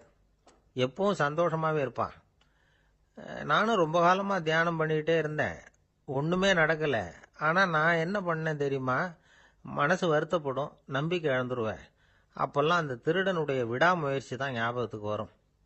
அதனால் அந்த திருடன் எனக்கு ஒரு குரு. என்னுடைய 2வது குரு யாருன்னா அது ஒரு நாய். இது எப்படின்னா, ஒரு சமயம் எனக்கு ரொம்ப தாகமாக இருந்தது. ஒரு நதியை நோக்கி போய்கிட்டு இருந்தேன். அப்போ ஒரு நாயும் வந்தது. அதுக்கும் தாகம். ஓடி ஆற்றை பார்த்தது. அதோட நிழல் ஆற்றுல தெரிஞ்சுது. அதை பார்த்ததும் பயந்துட்டுது. அதாவது அது தன்னுடைய சொந்த உருவத்தையே கண்டு பயந்தது. அதை பார்த்து குறைக்குது, திரும்பி ஓடிச்சு. ஆனால் அதுக்கு தாகம் அதிகமாக இருந்ததுனால அது மறுபடியும் திரும்பி வந்தது. பார்த்தா மறுபடியும் தண்ணியில் நாயோட உருவம் தெரியுது. இப்படி சில தடவை பண்ணிச்சு. இருந்தாலும் கடைசியில் தண்ணியில் குதிச்சுட்டுது துணிஞ்சி. இப்படி குதித்த உடனே அதோட உருவமும் மறைஞ்சுட்டுது. இதை பார்த்தேன். நான் என்ன புரிஞ்சுக்கிட்டேன்னா, எவ்வளவுதான் பயம் இருந்தால் கூட ஒருத்தன் தைரியமாக காரியத்தில் இறங்கணும் அப்படிங்கிறத புரிஞ்சுக்கிட்டேன். இந்த போதனை அந்த நாய்கிட்ட இருந்து எனக்கு கிடைச்சிது. இது ஒன்று. அடுத்தது என்னுடைய 3வது குரு யாருன்னா அது ஒரு சின்ன குழந்தை. நான் ஒரு சமயம் ஒரு நகரத்துக்கு போனேன். அங்கே ஒரு குழந்தை எரிகிற மெழுகுவத்தி ஒன்று எடுத்துக்கிட்டு வந்தது. நான் அந்த குழந்தைய பார்த்து வேடிக்கையாக கேட்டேன், ஏன் பாப்பா இந்த மெழுகுவத்தியை நீயாவே கொளுத்துனியா அப்படின்னு கேட்டேன். ஆமான்னுது அந்த குழந்தை. சரி, இந்த மெழுகுவத்தி முன்னாடி எரியாமல் இருந்தது, இப்போ எரியுது. இந்த மெழுகுவத்திக்கு வெளிச்சம் எங்கேருந்து வந்தது, அதை எனக்கு காட்ட முடியுமா அப்படின்னு கேட்டேன் அந்த குழந்தைகிட்ட. இதுக்கு அந்த குழந்தை சிரிச்சுக்கிட்டு அந்த மெழுகுவத்தியை ஊதி அணைச்சுட்டுது. அதுக்கப்புறம் என்னை பார்த்து கேட்டது, இப்ப இந்த மெழுகுவர்த்தியின் வெளிச்சம் போனதை பார்த்தீங்க இல்லையா, அது எங்க போச்சுன்னு எனக்கு சொல்லுங்க அப்படின்னுது. அந்த குழந்தை இப்படி கேட்டதும் என்கிட்ட இருந்த ஆணவம் அழிஞ்சுட்டுது. நான் படிச்சதெல்லாம் அந்த வினாடியில சுக்கு நூறா போயிட்டுது. என்னுடைய முட்டாள்தனத்தை நான் உணர்ந்தேன் அப்படின்னு இவ்வளவும் அந்த ஞானி விவரமா சொன்னாராம். அதனால நாம இன்னார்கிட்ட இருந்து தான் இதை கத்துக்கணுங்கிறது இல்லை, யாருகிட்ட இருந்தும் எதையும் கத்துக்கலாம். நம்மால் ஒருத்தன் ஒரு நாய் வளர்த்துக்கிட்டு இருந்தான். அந்த நாய்க்கு வால் கிடையாது. யாரோ ஏற்கனவே வெட்டி எடுத்துட்டாங்க. இந்த நாய் தான் சார் எனக்கு குரு, அதுகிட்டே இருந்து கூட நான் பாடம் கற்றுக்கிட்டு இருக்கிறேன் அப்படின்னா. அப்படி என்ன கற்றுக்கிட்டேன் இந்த வால் இல்லாத நாய்கிட்ட இருந்து அப்படின்னு கேட்டோம். நாம் யாருக்கிட்டையும் வாலாட்டக்கூடாது அப்படிங்கிற பாடத்தை அதுகிட்டே இருந்து தான் நான் கற்றுக்கிட்டேன் அப்படின்னா. ஒரு குரு, இளம் சீடர்கள் எதிரில் உட்காந்துருக்கிறாங்க. குரு பாடம் நடத்திக்கிட்டு இருக்கிறார். சீடர்களுக்கு ஒரு ஆசை, அதாவது ஒரு முக்கியமான மந்திரத்தை நம்ம குருநாதர்கிட்ட இருந்து கற்றுக்கணும் அப்படிங்கிறது அவங்க ஆசை. அது என்ன மந்திரம்னா, இறந்தவரை உயிர்ப்பிக்கக்கூடிய புனித மந்திரம், அதாவது செத்தவங்களுக்கு மீண்டும் உயிர் உண்டாக்குகிற மந்திரம். குருவே, தயவு பண்ணி அந்த மந்திரத்தை எங்களுக்கு உபதேசிக்கணும் அப்படின்னு கேட்டாங்க. அது ரொம்ப ஆபத்தானது, அது என்னத்துக்கு உங்களுக்கு வேண்டாமேன்னாராம் குரு. எங்களுடைய நம்பிக்கை உறுதிப்படுறதுக்காகத்தான் கேட்குறோம், வேற ஒன்றும் இல்லை அப்படின்னு நாங்களாம் சீடர்கள். பக்குவப்படாத அறிவுங்கிறது ரொம்ப ஆபத்தானது அப்படின்னாராம் குரு. இது சீடர்களுக்கு புரியல. அது எப்படிங்க பக்குவப்படாத அறிவு ஆபத்தானதுன்னு சொல்றீங்க, அப்படின்னா என்ன அப்படின்னு கேட்டிருக்காங்க சீடர்கள். குரு அதுக்கு விளக்கம் கொடுத்தாராம். அந்த மந்திரத்தை எப்போ பயன்படுத்தணுங்கிறது முக்கியம். அதை அறியக்கூடிய ஞானம் ஏற்படுகிற வரைக்கும் அதை தெரிஞ்சுக்காம இருக்கிறது தான் நல்லது, இல்லைன்னா ஆபத்துன்னாராம். ஆனால் அந்த சீடர்கள் அதை கேட்குற மாதிரி இல்லை, ரொம்ப பிடிவாதம் பண்ண ஆரம்பிச்சுட்டாங்க. சரி வாங்க சொல்கிறேன்னார் குரு. எல்லாரும் வந்தாங்க. அந்த புனித மந்திரத்தை அவங்களுக்கு ரகசியமாக உபதேசம் பண்ணார். உபதேசம் பண்ணிவிட்டு அவங்களுக்கு எச்சரிக்கையும் கொடுத்தார். இந்த மந்திரத்தை நல்லா ஆராய்ச்சி பார்த்ததுக்கு அப்புறம் தான் உச்சரிக்கணும், அவசரப்பட்டு எதுவும் செஞ்சிடக்கூடாது அப்படின்னு ஒரு தடவைக்கு பல தடவை எச்சரிக்கை கொடுத்தார். சரின்னு சொல்லிவிட்டு அவங்கெல்லாம் மந்திரத்தை கற்றுக்கிட்டு எழுந்திரிச்சு போயிட்டாங்க. ஒரு நாள் அந்த சீடர்கள் எல்லாம் மணற்பாங்கான இடத்துல அப்படியே நடந்து போயிட்டு இருக்கிறாங்க. ஒரு பாலைவன பகுதி மாதிரி ஒரு இடம். அங்கே ஒரு இடத்துல எலும்புகள் குவியலாக கிடந்தது. உடனே இந்த சீடர்கள் முன்ன பின்ன யோசிக்காம, தியானமும் பண்ணாம, அந்த மந்திரத்தோட பயனை சோதிச்சு பார்க்கணும் அப்படின்னு நினச்சிக்கிட்டு அந்த மந்திரத்தை உச்சரிக்க ஆரம்பிச்சிட்டாங்க. அவ்வளவுதான். உடனே என்னாச்சு தெரியுமா, அந்த எலும்புகள் எல்லாம் ஓநாய்களாக மாறி அவங்கள துரத்த ஆரம்பிச்சுட்டுது. சீடர்கள் எல்லாம் தலைதெறிக்க ஓட ஆரம்பிச்சிட்டாங்க. ஓநாய்களும் விடலை, அவங்கள துரத்தி பிடிச்சி கடிச்சு கொதற ஆரம்பிச்சுட்டுது. அப்போதான் அந்த சீடர்களுக்கு குரு சொன்ன அறிவுரையோட அர்த்தம் புரிஞ்சுது. பக்குவப்படாத அறிவு ஆபத்தானது அப்படிங்கிறது. அதனால இதிலிருந்து நாம தெரிஞ்சுக்க வேண்டியது என்னன்னா, நாம நம்ம அறிவை வளர்த்துக்கிட்டா மட்டும் போதாது, அந்த அறிவை எப்போ எப்படி பயன்படுத்தணும் அப்படிங்கிற பக்குவமும் நமக்கு வரணும். அப்பதான் வாழ்க்கை நல்லபடியாக அமையும், இல்லைன்னா இடைஞ்சல் தான். இந்த காலத்தில் சில சின்ன பிள்ளைங்களுக்கே அறிவு ரொம்ப பக்குவப்பட்டிருக்குங்கிறத உணர முடியுது. ஒரு சின்ன பையன் பள்ளிக்கூடத்தில் மார்க் லிஸ்ட் கொடுத்தாங்க, வாங்கிக்கிட்டு அவசரமாக வீட்டுக்கு ஓடினான். எதிரில் வந்த ஒருத்தர் கேட்டார், என்ன அவசரம், ஏன் இப்படி வேகமாக ஓடுறேன்னார். எங்கள் அம்மா கிட்ட அடி வாங்கணும், அதுக்காக தான் ஓடுறேன்னா. அடி வாங்கிறதுக்கா இவ்வளவு அவசரம்னார் அவர். அப்படி இல்லைங்க, நான் போகிறதுக்குள்ளே எங்கள் அப்பா வீட்டுக்கு வந்துட்டாருன்னா அவர்கிட்ட அடி வாங்க வேண்டியிருக்கும், அதை அவாய்ட் பண்ணுறதுக்காக இப்படி ஓடுறேன் அப்படின்னு நானாம் அந்த பையன். ஒருத்தர் ரொம்ப கவலையோடு உட்காந்துருந்தார். எதை பற்றி சார் கவலைப்படுறீங்கன்னு கேட்டோம். எதிர்காலத்தை பற்றி கவலைப்படுறேன்னார். ஏன்னு கேட்டோம். என்ன பண்ணுறதுன்னே தெரியல சார், எதிர்காலம் ஒரே இருட்டாக இருக்குது, பாதையே புரியலன்னார். இன்னைக்கு நம்ம இளைஞர்கள் பல பேருக்கு எதிர்காலம் இருட்டாக தான் தெரியுது. அவங்கெல்லாம் இந்த கதையை கொஞ்சம் கேட்கணும். ஒரு மலை அடிவாரத்தில் ஒரு சின்ன கிராமம். அந்த மலை ரொம்ப உயரமானது, அடர்த்தியாக செடி கொடிகள் மரங்கள் அதில் மண்டி கிடக்குது. பகல் வேளையில் இருட்டாக தான் இருக்கும், அவ்வளவு அடர்த்தி. அந்த மலை உச்சியில் ஒரு கோவில். நாள் ராத்திரியே புறப்பட்டாதான் காலையில் அந்த கோயிலுக்கு போய் சேர முடியும். கிராமத்து இளைஞன் ஒருத்தன் அந்த மலை உச்சிக்கு போக வேண்டியிருந்தது. கையில் ஒரு விளக்கை எடுத்துக்கிட்டு நாள் ராத்திரியே புறப்பட்டான். புறப்பட்டு போனவன் கிராமத்து எல்லையிலேயே நின்றுட்டான். ஏன் தெரியுமா, அவன் கையில் இருந்த விளக்கோட வெளிச்சம் 10 அடி தூரத்துக்கு தான் தெரியுது. அது வரைக்கும் தான் பாதை தெளிவாக இருக்குது. அதுக்கு அப்பால எல்லாம் ஒரே இருட்டாக இருக்குது, பாதை புரியல. இவன் யோசனை பண்ணி பார்த்தான். மனசுக்குள்ள ஒரு சந்தேகம். 10 அடி தூரம் தானே வெளிச்சம் தெரியுது, அப்படின்னா நாம் 10 அடி தூரம் தானே போக முடியும். அதுக்கும் அந்தாண்ட ஒரே இருட்டாக இருக்குதே, அதில் எப்படி நாம் நடந்து போகிறது? நாம் ரொம்ப தூரம் நடந்து போய் ஆகணுமே. அப்படிப்பட்ட நினப்பெல்லாம் அவனுக்கு வந்துட்டுது. இதுதான் அவன் மனசில் ஏற்பட்ட தயக்கம். இப்படி யோசிச்சுக்கிட்டே அந்த இளம் ஆசாமி புறப்பட்ட இடத்துலயே நின்றுட்டு இருக்கிறான். அந்த சமயத்தில் ஒரு வயசான பெரியவர் அந்த பக்கமாக வந்தார். அவர் கையில் இதை விட சின்னதாக ஒரு விளக்கு வச்சிருந்தார். அது எப்படின்னா அது ஒரு 5 அடி தூரத்துக்கு தான் வெளிச்சம் காட்டுது, அவ்வளவு சின்ன விளக்கு. அவரும் மலை உச்சிக்கு போகிறதுக்காக தான் வந்துகிட்டு இருக்கிறார். அவரை பார்த்து இவன் கேட்டான், என்ன பெரியவரே, இவ்வளவு சின்ன விளக்க வச்சுக்கிட்டு அவ்வளவு தூரத்துக்கு எப்படி மலையேற போறீங்க அப்படின்னு கேட்டான். நீ ஏன் இப்படி தயங்கிட்டே நிக்கிறேன்னு கேட்டார் பெரியவர். என்கிட்ட இருக்கிற விளக்கு 10 அடி தூரத்துக்கு தான் பாதையை காட்டுதுன்னா. இப்ப பெரியவர் சொன்னார், தம்பி, உன் கையில் இருக்கிற விளக்கு கொடுக்குற வெளிச்சத்தை வச்சு நீ முதல்ல 10 அடி தூரம் முன்னாடி போ. 10வது அடியில் போய் நின்றுக்கிட்டு பாரு, மறுபடியும் ஒரு 10 அடி தூரத்துக்கு பாதை தெரியும். இப்படி உன் கையில் இருக்கிற விளக்கு தொடர்ந்து வெளிச்சம் காட்டிக்கிட்டே இருக்கும். நீ முன்னேற முன்னேற அந்த வெளிச்சமும் முன்னேறும். அதனால எத்தனை கிலோமீட்டர் தூரம் வேணும்னாலும் நீ இந்த 10 அடி தூரம் வெளிச்சத்தை வச்சுக்கிட்டே நீ போயிடலாம், புறப்படு அப்படின்னார். இப்போதான் அந்த பெரியவர் சொன்னது இளைஞனுக்கு பளிச்சுன்னு புரிஞ்சுதான். உடனே உற்சாகமாக புறப்பட்டான், உச்சிக்கு போய் சேர்ந்தான். இந்த கதையிலேருந்து நாம் புரிஞ்சுக்க வேண்டியது என்ன தெரியுமா? நீண்ட கால திட்டம் ஒன்று போடும் பொழுது நமக்கு முன்னாடி இருக்கிறத மறந்துட்டு மனசை போட்டு குழப்பிக்க கூடாது. உங்கள் கையில் என்ன இருக்கோ அதுலேயே உங்கள் எதிர்காலம் மறைஞ்சிருக்குது. கண் முன்னாடி தெரியறத வச்சு ஆரம்பிங்க, போக போக வழி தானா புலப்படும் அப்படிங்கிறார் ஒரு பெரியவர். பெரிய பயணங்களையெல்லாம் இப்படி தான் நடத்த வேண்டியிருக்கும். ஒவ்வொரு அடியாக எடுத்து வச்சா ஓடி போய் சேர்ந்து விடலாம். மலைச்சு போய் நின்றுட்டா நின்றுக்கிட்டே இருக்க வேண்டியது தான். நம்ம ஆள்லாம் ரொம்ப மோசமான இருக்கிறாங்க. ஒருத்தன் அப்படிதான் நீண்ட தூர பிரயாணம் ஒன்று புறப்பட்டான். ரயில் போய்கிட்டே இருந்தது. கொஞ்ச தூரம் போச்சு, பாதி வழியில் கையில் வச்சிருந்த டிக்கெட்டை காற்றுல விட்டுட்டான். ஐயோ, என் டிக்கெட்டு போயிட்டுதே அப்படின்னு கத்த ஆரம்பிச்சுட்டான். பக்கத்தில் இருந்த பெரியவர் அவனை பார்த்து பரிதாபப்பட்டு, கவலைப்படாத தம்பி, போனா போகுது, வேற டிக்கெட் வாங்கிக்கலாம் அப்படின்னு ஆறுதல் சொன்னார். அதுக்கு அவன் சொல்றான், சார், நான் அதுக்காக அழலை, அந்த டிக்கெட்டு கிடைச்சாதானே நான் எந்த ஊருக்கு போகணுங்கிறது எனக்கு தெரியும் அப்படிங்கிறான். ஒரே ஒரு ஊரில் ஒரு பாதிரியார் இருந்தார். ரொம்ப நாள் சந்தோஷமாக வாழ்ந்தார்.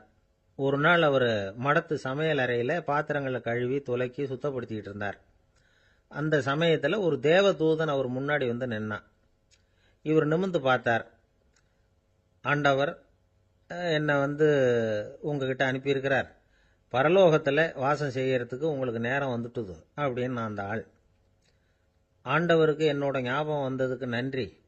ஆனாலும் இப்போ இங்கே நீயே பாரு, எவ்வளவு பாண்டங்கள் பாக்கி இருக்கு, இவ்வளவையும் நான் சுத்தப்படுத்த வேண்டியிருக்கு. நான் நன்றி கெட்டவனாக இருக்க விரும்பலை. இந்த பணியை முடிக்கிற வரைக்கும் என்னுடைய பரலோக வாழ்வை தள்ளி வைக்க முடியுமா? நீ என்ன நினைக்கிற அப்படின்னு கேட்டார். தேவதூதன் தனக்கே உரிய விவேகத்தோட அன்போட பாதிரியாரை பார்த்தான். சரி, என்ன செய்யலாம்ங்கிறத அப்புறம் சொல்கிறேன் அப்படின்னு சொல்லிவிட்டு புறப்பட்டு போயிட்டான். ஒரு நாள் அந்த பாதிரியார் தோட்டத்தில் உள்ள களைகளை எல்லாம் ஒரு களை கொத்தியால் கொத்தி களை எடுத்துக்கிட்டு இருக்கிறார். அந்த சமயத்தில் இந்த தேவதூதன் மறுபடியும் அவர் முன்னாடி நிற்கிறான். பாதிரியார் பார்த்தார். இதை பாரு, இந்த தோட்டம் பூராவும் எவ்வளவு களை மண்டி கிடக்கு, பரலோகம் கொஞ்ச காலம் எனக்காக பொறுத்திருக்கலாம்னு நீ நினைக்கிறியா அப்படின்னு கேட்டார். தேவதூதன் சிரிச்சுக்கிட்டே மறுபடியும் மறைஞ்சிட்டான். மறுபடியும் அவர் களை எடுக்கிறது, தானிய களஞ்சியத்துக்கு வர்ணம் பூசுறது, இப்படிப்பட்ட வேலைகளில் ஈடுபட்டிருக்கார். இன்னொரு நாள் ஒரு மருத்துவமனையில் நோயாளிகளை கவனிச்சுக்கிட்டு ரொம்ப தீவிரமாக இருக்கிறார் அந்த பாதிரியார். ஒரு நோயாளியோட தாகத்துக்கு தண்ணீர் கொடுத்துட்டு நிமிர்ந்து பார்க்குறப்போ தேவதூதன் மறுபடியும் அவர் முன்னாடி நிற்கிறான். இந்த தடவை பாதிரியார் தன்னலமற்றவராக பேரன்பை காட்டக்கூடிய வகையில் தன்னுடைய 2 கைகளையும் உயர்த்தியபடி தேவதூதனின் கவனத்தை பிணியால் வாடக்கூடிய நோயாளிகளின் பக்கம் திருப்பினாராம். தேவதூதன் ஒன்றும் சொல்லலை, மறைஞ்சிட்டான். அன்னைக்கு சாயந்தரம் பாதிரியார் மடத்தில் உள்ள தன்னுடைய அறைக்கு போய் இளைப்பாறினார். யோசிச்சு பார்த்தார். தேவதூதனையும் தேவதூதனின் விருப்பத்தையும் பல நாள் தள்ளி போட்டு வந்ததையும் அவர் ரொம்ப நினச்சி பார்த்தார். திடீர்னு தான் முதுமை அடைகிறதையும் சோர்வு அடைகிறதையும் உணர்ந்தார். ஆண்டவரை நினைச்சார். ஆண்டவரே, உம்முடைய தூதனை மறுபடியும் என்கிட்ட அனுப்புனா நான் சந்திக்கிறதுக்கு ஆவலாக இருக்கேன் அப்படின்னு சொல்கிறப்பவே தேவதூதன் பக்கத்தில் நின்னான். பாதிரியார் நிமிர்ந்து பார்த்தார். நீ இப்போவே என்னை அழைச்சிக்கிட்டு போக விரும்பினா நான் பரலோகத்துக்கு வர்றதுக்கு தயாராக இருக்கேன்னார். தேவதூதன் அந்த பாதிரியாரை அன்போடவும் விவேகத்தோடவும் பார்த்து, நீங்கள் என் கூட பரலோகத்துக்கு வர்ற தயாராக இருக்கிறதா சொல்கிறீங்க, ஆனால் நீங்கள் இதுவரைக்கும் வேற எங்கே இருந்ததா நினைக்கிறீங்க அப்படின்னு நானும். அப்படின்னா இதுவரைக்கும் இருந்த இடம் தான் பரலோகம் அப்படிங்கிறத உணர்த்தி இருக்கிறான். பரலோகம்னா என்னன்னு புரிஞ்சுக்கிறதுக்கு இந்த சம்பவம் நமக்கு உதவியாக இருக்குது. தொண்டு செய்கிறத விட பெரிய செயல் வேற எதுவும் இருக்க முடியாது. அது நம்ம மனசுக்கு கொடுக்குற சுகத்தை வேற எதுவும் கொடுக்க முடியாது. நாம் தொண்டு செய்கிற இடம் தான் அந்த புண்ணிய இடம். ஆனால் இந்த காலத்துல எல்லாம் நாம் தொண்டு செய்யணும்னு நினச்சி ஏதாவது ஆரம்பித்தா கூட அதை ஒரு மாதிரியாக சுற்றி நின்று வேடிக்கை பார்க்க ஆரம்பிச்சிடுறாங்க. ஒரு பெரியவர் அப்படித்தான் ஒரு தொண்டு செஞ்சுக்கிட்டு இருந்தார். ஒரு கோவில் கட்டிக்கிட்டு இருந்தாங்க. அதில் ஒரு இடத்துல ஒரு பலகையை வச்சு ஆணி அடிக்கிற வேலையை செஞ்சுக்கிட்டு இருந்தார் அந்த பெரியவர். ஒரு சின்ன பையன் அதை ரொம்ப ஊக்கமாக அக்கறையாக கவனிச்சுக்கிட்டு இருந்தான். பெரியவர் இதை கவனித்தார். என்னப்பா பார்க்குற, உனக்கும் இது மாதிரி தொண்டு செய்யணும்னு ஆசையாக இருக்கா அப்படின்னு கேட்டார்.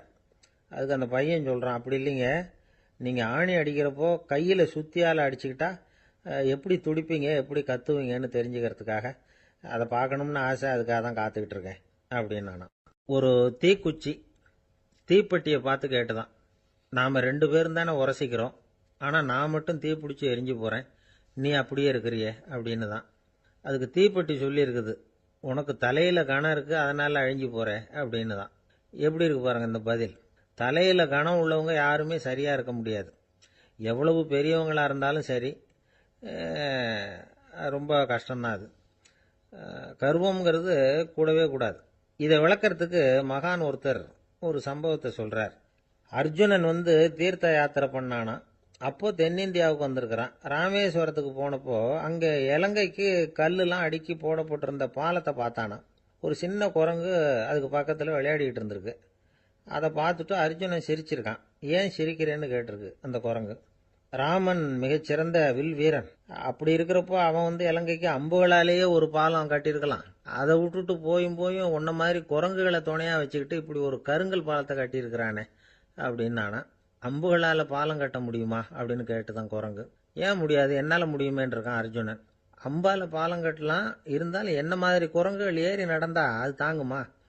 அதனால தான் ராமர் கருங்கல் பாலமே கட்டினார் அப்படின்னுது குரங்கு சொல்லிச்சான். அப்படியே சொல்கிற, நான் வேணும்னா இப்போ அம்புகளாலேயே ஒரு பாலத்தை கட்டுறேன், நீ அது மேலே ஏறி நடந்து பார்.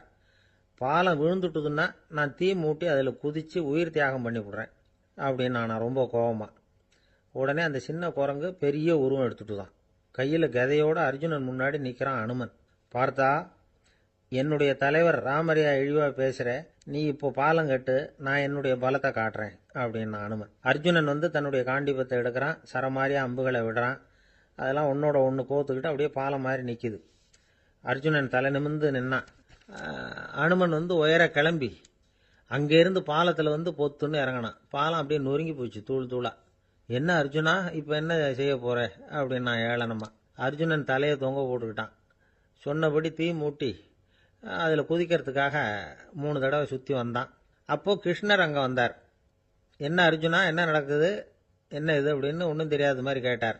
அர்ஜுனன் வாயை திறக்கிறதுக்கு முன்னாடி அனுமன் வாயை திறந்தான், நடந்ததை சொன்னான். அர்ஜுனன் சவால் விட்டபடி உயிர் திறந்தே ஆகணும்னு அனுமன். கிருஷ்ணர் யோசனை பண்ணார். நல்லது, இந்த சவால் விட்டதுக்கும் நடந்ததுக்கும் யார் சாட்சி? ஒருத்தரை சாட்சியாக வச்சுக்கிட்டல்லவா நீங்கள் இந்த போட்டியை நடத்தியிருக்கணும் அப்படின்னார். அதனால் என்ன, இப்போ மறுபடியும் அந்த போட்டியை நடத்திவிட்டா போச்சு, என்னால் அந்த அம்பு பாலத்தை நொறுக்க முடியாதா அப்படின்னு அனுமன். சரி, இப்போ மறுபடியும் அது நடக்கட்டும்னார் கிருஷ்ணர். அர்ஜுனன் அம்பு பாலம் அமைச்சான். அனுமன் ஏறி குதிச்சான். பாலம் அசைஞ்சு கொடுக்கவே இல்லை, அவ்வளோ உறுதியாக இருக்குது. இப்போ அனுமன் தலையை குனிஞ்சுக்கிட்டான். அர்ஜுனன் நன்றியோடு நிமிர்ந்து பார்த்தான். கிருஷ்ணருடைய தோள்கள்லேயும் முதுகள்லேயும் ரத்தம். என்ன சுவாமி, என்ன நடந்ததுன்னு நான் பதறி போய், உன் அம்பு பாலத்தை நான் தான் முட்டு கொடுத்து தாங்கிக்கிட்டு இருந்தேன். அனுமன் குதிச்சப்போ என் மேலே ஏற்பட்ட காயங்கள் இவை. பின்ன உன்னுடைய அம்பு பலத்தினாலேயா பாலம் நின்னுதுன்னு நினைக்கிற அப்படின்னாராம். முதல்ல அர்ஜுனன் அப்புறம் அனுமன் 2 பேருக்குமே கர்வ பங்கம் ஆயிட்டு தான். அதாவது அவங்க கிட்ட இருந்த கர்வம் போயிட்டுது. யாரா இருந்தாலும் கர்வம் கூடாதுங்கிறத இதிலிருந்து நாம புரிஞ்சுக்கணும். இந்த காலத்துல நாமெல்லாம் எந்த விஷயத்துக்கெல்லாம் கர்வப்பட்டுக்கிட்டு இருக்கோம் தெரியுமா? 2 பெண்கள் தங்களுடைய கணவன்மார்களை பற்றி ரொம்ப பெருமையாக பேசிக்கிட்டாங்களாம். அதில் ஒரு அம்மா சொல்லியிருக்கு, என் வீட்டுக்காரர்கிட்ட எந்த சப்ஜெக்ட் கொடுத்தாலும் சரி அந்த விஷயத்தை பற்றி அழகாக 1 மணி நேரம் பேசுவார் அப்படின்னாங்களாம். உடனே இன்னொரு அம்மா, அது என்ன பிரமாதம், என் வீட்டுக்காரருக்கு சப்ஜெக்டே தேவையில்லை, விஷயமே இல்லாமல் நாள் பூரா பேசிக்கிட்டு இருப்பார் அப்படின்னாங்களாம். அம்மாக்காரங்களுக்கு அடிக்கடி ஏற்படுற கவலை ஒன்று உண்டு. அதாவது குழந்தை சரியாக சாப்பிட மாட்டேங்குதே அப்படிங்கிற கவலை. இவங்கெல்லாம் ஒரு விஷயத்த நல்லா புரிஞ்சுக்கணும். குழந்தைகள்ங்கிறவங்க பெரியவங்க மாதிரி இல்லை. அவங்க கடிகாரத்தில் மணியை பார்த்துட்டு சாப்பிட்றதுக்கு உட்கார்ற ரகம் கிடையாது. பசிச்சா சாப்பிடுவாங்க, இல்லைன்னா விளையாடுவாங்க அல்லது தூங்குவாங்க. அது புரியாமல் அவங்கள கட்டாயப்படுத்தி அல்லது மிரட்டி சாப்பிட வைக்கிறது ரொம்ப தப்பு. ஒரு 8 மாத குழந்தைக்கு 3 மணி நேரத்துக்கு ஒரு தடவை பசிக்கும். அந்த நேரம் பார்த்து சாப்பாடு கொடுத்தா அடம் பண்ணாமல் அது பாட்டுக்கு சாப்பிட்றோம். அதே குழந்தைக்கு 1 வயசு ஆகிறப்போ 4 மணி நேரத்துக்கு ஒரு தடவை பசிக்கும். இந்த வயசில் இயற்கையாகவே பசி குறைஞ்சிருக்கும். அது புரியாமல் என் குழந்தை முன்னாடி மாதிரி இப்போ சரியாக சாப்பிட மாட்டேங்கிறான் அப்படின்னு சில பேர் டாக்டர்கிட்ட போய் சொல்லிக்கிட்டு இருப்பாங்க. இன்னொரு விஷயம், ஒரு குழந்தைக்கு வயசு அதிகமாகிற வேகத்துக்கு உடம்பு எடையும் அதிகமாகிக்கிட்டே போகாது. உடம்பு எடை அதிகமாகிற வேகம் குறைஞ்சிக்கிட்டே வரும். 6 மாத குழந்தைக்கு ஒரு வாரத்தில் 150 கிராம் எடை கூடும்.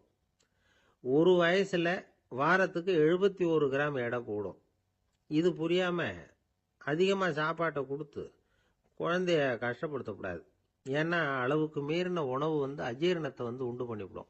குழந்தைக்கு ஒரு தட்டில் கொஞ்சமாக ஆகாரத்தை வச்சு கொண்டுகிட்டு போய் கொடுக்கணும். மலை மாதிரி குவிச்சு வச்சா அதை பார்த்ததுமே பசி அடங்கி போயிடும்.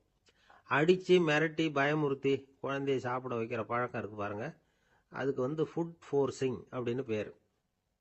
இப்படி பண்ணுனா குழந்தைக்கு சாப்பாட்டில் விருப்பம் குறைஞ்சிரும், அதை கண்டாவே வெறுக்க ஆரம்பிச்சிடும். அது மாதிரி உளம் சார்ந்த பசி குறைவு, சைக்கோஜெனிக் அனோரெக்சியா, அது ஏற்படுமா. சாப்பாடுங்கிறதே ஒரு தண்டனை மாதிரி தோணும். குழந்தைகளுக்கு பிடிச்ச மாதிரியான ஆகாரத்தை கொடுக்கணும். சத்து அதிகம் இருக்குங்கிறதுக்காக அதுக்கு பிடிக்காத ஆகாரத்தை கொடுத்து கட்டாயப்படுத்தக்கூடாது. குழந்தைகளுக்கு 2 வயசு ஆகிறப்போ இயற்கையாகவே எதிர்மறை குணம் உண்டாகும். அதாவது அந்த எதிர்மறையாக பேசுறது. இது மாதிரி சமயங்களில் நாம் என்ன சொல்கிறோமோ அதுக்கு நேர்மாறாக நடந்துக்கும். ஏட்டிக்கு போட்டி. சாப்பிட சொன்னால் விளையாட போவோம், விளையாட சொன்னால் சாப்பாடு கேட்கும். இதை புரிஞ்சுக்கிட்டு நடந்துக்கணும். குழந்தை சொன்ன பேச்சை கேட்கலேன்னு கோவப்படக்கூடாது. குழந்தை வளர வளர பிடிவாத குணம் வர்றது சகஜம். கேட்டதை வாங்கி கொடுத்தாதான் சாப்பிடுவேன் அப்படின்னு பிடிவாதம் பண்ணும். வாங்கி கொடுத்து விடுறது தான் உத்தமம். நீங்களும் அதுக்கிட்ட பிடிவாதம் பண்ணிகிட்டு இருக்கக்கூடாது. ஏன்னா கேட்டது கிடைக்கலையேங்கிற ஏமாற்றம் கூட குழந்தையோட பசியை குறைச்சிரும். கேட்டது கிடைச்சிட்டா பசி அதிகமாகும், கொடுத்ததை மலமலன்னு சாப்பிட்றோம். குழந்தைகளுக்கு கண்ட கண்ட நேரத்தில் சாப்பிட்றதுக்கு எதையாவது வாங்கி கொடுத்துக்கிட்டு இருந்தா சாப்பாட்டு நேரத்தில் சாப்பிடாம அடம் பண்ண ஆரம்பிச்சிடும். பள்ளிக்கூடம் போகிற பிள்ளைங்க காலை உணவை சரியாக சாப்பிட மாட்டாங்க. அச்சம், அவசரம், பரபரப்பு இதெல்லாம் தான் காரணம். பள்ளிக்கு புறப்படுறதுக்கு ஒரு 3/4 மணி நேரத்துக்கு முன்னாடியே சாப்பாடு போட்டுருங்க, அது சரியாக போடும். படிக்கிற குழந்தைகள் உடல் சோர்வு, மனச்சோர்வு இது காரணமாக கூட சாப்பிட மறுக்கிறது உண்டு. இப்போ உதாரணமாக சாயந்தரம் விளையாடி விட்டு வீட்டுக்கு வந்ததும் சாப்பிட சொன்னால் வேணாம்பாங்க. இது உடல் சோர்வு. ரொம்ப நேரம் வீட்டு பாடங்களை செஞ்சு முடித்த கையோடு சாப்பிட சொன்னாலும் அவங்களால சரியாக சாப்பிட முடியாது. இது உளச்சோர்வு, அதாவது மனச்சோர்வு. இதை தவிர குழந்தைகளுக்கு உடல் நலக்குறைவு ஏற்பட்டால் கூட சாப்பிட மறுக்கிறது உண்டு. சில மருந்து மாத்திரைகள் கூட பசியை குறைச்சிரும். அதனால் சரியாக தெரிஞ்சுக்கிட்டு குழந்தைகளை சாப்பிட வைக்கணும். அது புரியாமல் கையில் சாப்பாட்டு தட்டை வச்சுக்கிட்டு குழந்தைகளை விரட்டிக்கிட்டு அலையக்கூடாது. ஒரு சின்ன பையன் சொன்னான், எங்கள் அம்மா சாப்பாடு போடுறது தெரிஞ்சால் நான் உடனே வீட்டை விட்டு வெளியில் ஓடி போடுவேன் அப்படின்னா. ஏன் அப்படி பண்ணுறேன்னு கேட்டோம். எங்கள் அப்பா கூட அது மாதிரி தான் சார் பண்ணுவார் அப்படிங்கிறான். அந்த காலத்தில் அண்ணாமலை ரெட்டியார்னு ஒருத்தர் இருந்தார். அவர் வெங்கனூர் அப்படிங்கிற கிராமத்தில் இருந்தார். அங்கேருந்து விருத்தாசலம் கோவிலுக்கு தவறாமல் போயிட்டு வந்துக்கிட்டு இருந்தார். இடையில வெள்ளாறு. அதில் ஒரு சமயம் வெள்ளம் வந்துட்டுது. இவரால் போக முடியல. அதோட விளைவு வெங்கனூர்லேயே ஒரு கோவில் கட்டணும் அப்படின்னு முடிவு பண்ணார், சிவாலயம். அந்த சமயத்தில் வடநாட்டில் பஞ்சம். அதனால் அங்கே இருந்த பல சிற்பிகள் தென்னாட்டை நோக்கி வர ஆரம்பித்தாங்க. அவங்க வெங்கனூர் வழியாக வர்றது தெரிஞ்சதும் இவர் போய் பார்த்தார். இங்கே ஒரு கோவில் கட்டணும், அதுக்கு நீங்கள் உதவணும்னார். பஞ்ச காலத்தில் இப்படி ஒரு வாய்ப்பு கிடைச்சதில் அவங்களுக்கும் ரொம்ப மகிழ்ச்சி. உற்சாகத்தோடு ஒத்துக்கிட்டாங்க. ஆலய திருப்பணி ஆரம்பமாச்சு. அவங்களுக்கு வேண்டிய எல்லா வசதிகளையும் இவர் செஞ்சு கொடுத்தார். அவங்களுக்கு எந்த குறையும் இல்லாமல் பார்த்துக்கிட்டார். அது மட்டும் இல்லை, ஒவ்வொரு நாளும் அங்கே வருவார். உங்களுக்கு என்ன வேணும் எது வேணும்னு கேட்பார். ஏதாவது குறை இருந்தால் சொல்லுவாங்க, உடனே தீர்த்து வைப்பார். இவரும் கேட்பார், எந்த குறையாக இருந்தாலும் என்கிட்ட சொல்லுங்க அப்படின்னு சொல்லுவார். அதை தவிர இவராகவே கவனிச்சும் அவங்களுக்கு என்னென்ன தேவைங்கிறத கண்டுபிடிச்சி அதையெல்லாம் கொடுத்துக்கிட்டு இருப்பார். என்ன தேவைன்னாலும் அதை நிறைவேற்றி வச்சுருவார். அந்த சிற்பிகளின் தலைவன் ஒருத்தன், அந்த ஆளுக்கு வெத்தலை பாக்கு போடுறது பழக்கம். இதை தெரிஞ்சுக்கிட்டு அதுக்காகவே ஒரு ஆளை ஏற்பாடு பண்ணார். வேணுங்கிறப்போலாம் நீ வெத்தலை சீவல் மடித்து கொடுக்க வேண்டியது உன் வேலை அப்படின்னு ஒருத்தனை ஏற்பாடு பண்ணிட்டார். இப்படியெல்லாம் செஞ்சதும் அவங்களுக்கும் ரொம்ப உற்சாகம். ரொம்ப பொறுப்பாக சிற்ப வேலைகளை செஞ்சுக்கிட்டு இருக்கிறாங்க. ஒரு நாள் என்னாச்சு தெரியுமா? அந்த சிற்பிகளின் தலைவன் ரொம்ப நுணுக்கமாக ஒரு வேலையை செஞ்சுக்கிட்டு இருக்கிறான். சாரம் போட்டு அது மேலே படுத்துக்கிட்டு அண்ணாந்து பார்த்து உச்சியில் நுணுக்கமான சிற்பங்களை உருவாக்கிக்கிட்டு இருக்கான். சிற்பியின் கவனம் செதறப்படாதுங்கிறதுனால இவர் மெதுவாக சத்தம் போடாமல் கிட்ட போய் நின்று அதை கவனிச்சுக்கிட்டு இருக்கிறார். அந்த சிற்பி வழக்கம் போல வெத்தலை பாக்குக்காக இடது கையை கீழே நீட்டினான். அந்த சமயம் பார்த்து அவருக்கு தாம்பூலம் கொடுக்குறவன் அங்கே இல்லை, எங்கேயோ போயிருக்கிறான். அண்ணாமலை ரெட்டியார் என்ன பண்ணார் தெரியுமா? தனக்காக கொடுக்கப்பட்ட தாம்பூலத்தை வாங்கி சிற்பியின் கையில் கொடுக்குறார். அவன் வாங்கி போட்டுக்கிட்டான். இது என்ன இன்னைக்கு வெத்தலை சீவல் வேற மாதிரி இருக்குது, வாசனை தாம்பூலமாக இருக்குது அப்படின்னு யோசனை பண்ணிட்டு கீழே திரும்பி பார்க்குறார். பார்த்தா ரெட்டியார் மறுபடியும் சிற்பி கை நீட்டும் பொழுது கொடுக்கறதுக்காக தாம்பூலத்தை மடித்து வாங்கி வச்சுக்கிட்டு தயாராக நிற்கிறார். சிற்பிக்கு அதிர்ச்சி. உடனே பொத்துன்னு கீழே குதிச்சான். ஐயா, என்ன இது நீங்களா அப்படின்னா. இவர் சொன்னார், நான் ஒன்றும் தப்பு பண்ணலையே, உன்னுடைய கை புண்ணியம் செஞ்ச கை, கோயில் கட்டுற கை, அந்த கைக்கு தாம்பூலம் கொடுக்கறதுல என்ன தப்பு அப்படின்னாராம். ஏற்கனவே பஞ்சத்தில் அடிபட்டு வந்த எங்களை நீங்கள் ஆதரிச்சதே பெரிய விஷயம். இந்த செயல் என்ன ஒரு பெரிய கடனாளி ஆகிவிட்டது. ஐயா, எங்களுக்கு உணவு உடை இதை மட்டும் நீங்கள் கொடுத்தா போதும், ஊதியம்னு எதுவும் வாங்க மாட்டோம் அப்படின்னு நானும். அந்த சிற்பி எவ்வளவோ வற்புறுத்தியும் எதுவும் வாங்கிக்கலையாம். இந்த செய்தியை தமிழ் தாத்தா டாக்டர் ஊவேசா சொல்லியிருக்கிறார். அந்த காலத்தில் எப்படிப்பட்டவங்கெல்லாம் வாழ்ந்துருக்கிறாங்க பாருங்க. இந்த காலத்தில் ஒருத்தர் கோவில் கட்டினார், வேலை செய்கிற எல்லாருக்கும் சாப்பாடு போடுவார். சிற்ப வேலை செஞ்சுட்டு சாப்பிட வர்ற ஒவ்வொருத்தர் கையையும் அன்பா பிடிச்சு முத்தம் கொடுத்து உள்ளே அனுப்புவார். அந்த கைகளுக்கு நீங்கள் கொடுக்குற மரியாதையாது அப்படின்னு கேட்டாங்க. அடா, அது இல்லைங்க, ஏற்கனவே முதல் பந்தியில் சாப்பிட வந்தவன் மறுபடியும் வர்றானான்னு கண்டுபிடிக்கிறதுக்காக கையை பிடிச்சி மோந்து பார்க்குறேன் அப்படின்னாராம் அவர். பிரம்மத்தை அறிந்தவன் பிரம்மமாகிறான் அப்படின்னு ஒரு பெரியவர் பேசினார் ஒரு கோவிலில். தைத்திரிய உபனிஷத்து அப்படி சொல்லுதான். இதை கேட்கும்பொழுது நமக்கு ஒரு சந்தேகம் வரும். அது எப்படி? பிரம்மத்தை அறிந்தவன் பிரம்மம் ஆகிறான்னா, சிங்கத்தை அறிந்தவன் சிங்கம் ஆகிறானா, தோசையை அறிந்தவன் தோசை ஆகிறானா? இப்படிப்பட்ட சந்தேகம் நமக்கு வர்றதுல ஒன்றும் ஆச்சரியம் இல்லை. இது இயற்கை. இதுக்கும் அந்த பெரியவரே பதில் சொல்றார். சிங்கம் வேற, நாம வேற. அதனால சிங்கத்தை அறிந்தவன் சிங்கம் ஆக மாட்டான். ஆனால் பிரம்மம் வேற, நாம வேற இல்லை. அதனால பிரம்மத்தை அறிந்தவன் பிரம்மமாகிறான் அப்படிங்கிறது அவரோட விளக்கம். மனிதன் அவன்தான் தான் பிரம்மங்கிறது தெரியாதனால தான் அதை வேற எங்கேயோ தேடிட்டு இருக்கிறான். கடைசியில் அது தான் தாங்கிறது புரிஞ்சுக்கிற பொழுது அவன் பிரம்மம் ஆயிடுறான். இதை விளக்கறதுக்கு ஒரு உபநிஷத்து கதையே இருக்கு. நமக்கு தெரிஞ்ச கதை தான், ஆனால் அதை வேற விதமான அர்த்தத்தில் விளையாட்டாக சொல்லிட்டு இருக்கிறோம். ஒரு சமயம் ஒரு 10 நண்பர்கள் ஒரு காட்டு வழியாக போய்கிட்டு இருக்கிறாங்க. குறுக்க ஒரு நதி, அதை கடந்து அடுத்த பக்கம் போகணும். எல்லாரும் ஒரு வழியாக கடந்து அடுத்த கரைக்கு போய் சேர்ந்துட்டாங்க. அங்கே போய் சேர்ந்ததுக்கு அப்புறம் எல்லாரும் பத்திரமா சேர்ந்துட்டோமா அப்படின்னு தெரிஞ்சுக்கிறதுக்காக எண்ணி பார்க்குறான் அந்த கூட்டத்து தலைவன். அவங்க மொத்தம் 10 பேர். ஆனால் அவன் எண்ணி பார்க்குறப்போ 9 தான் வருது. ஏன்னா அவன் தன்னை விட்டுவிட்டான். எதிரில் நிற்கிறவங்கள மட்டுமே எண்றான். ஐயோ, 10வது ஆள் எங்கேங்கிறான், பதறான். சரி, நீ இரு, நான் எண்ணி பார்க்குறேன்னு சொல்லிவிட்டு இன்னொருத்தன் என்றான். அவனும் தன்னை விட்டுட்டு என்றான். 9 தான் வருது. எல்லாரும் கொய்யோ முறையோன்னு கத்த ஆரம்பிச்சிட்டாங்க. அந்த சமயத்தில் ஒரு பெரியவர் அந்த பக்கமாக வர்றார். என்ன விஷயம்னு விசாரிக்கிறார். 10வது ஆளை 6 அடிச்சுட்டு போட்டுது அப்படின்னு சொல்லி இவங்க அழறாங்க. சரி, அழாதீங்க அப்படின்னு சொல்லி அந்த தலைவனை பார்த்து இப்படி வாங்குறார். வர்றான். இப்போ எனக்கு முன்னாடி ஒரு தரம் எண்ணு பார்க்கலாம்ங்கிறார். 1 2 3ன்னு ஆரம்பித்து 9ல் முடிக்கிறான். உடனே பெரியவர், நீ தான் அந்த 10வது ஆள் அப்படிங்கிறார். இது உண்மை. நாம தான் அது. நாம தான் நம்மளை வேற எங்கேயோ தேடிட்டு இருக்கிறோம். நாம் எங்கேயோ தேடிட்டு இருக்கிறோமே அந்த பிரம்மம் நாம தான். இப்படி ஒரு பெரிய உண்மையை விளக்கறதுக்காக தான் அப்படி ஒரு கதை சொல்லப்பட்டது. ஆனால் அதை நாம் வேற விதமாக வேடிக்கையாக உபயோகப்படுத்திக்கிட்டு இருக்கிறோம். எப்படி தெரியுமா? ஒரு ஆத்தங்கரையில் ஒரு 10 பேர் முழிச்சுக்கிட்டே நின்றுக்கிட்டு இருந்தாங்களாம்.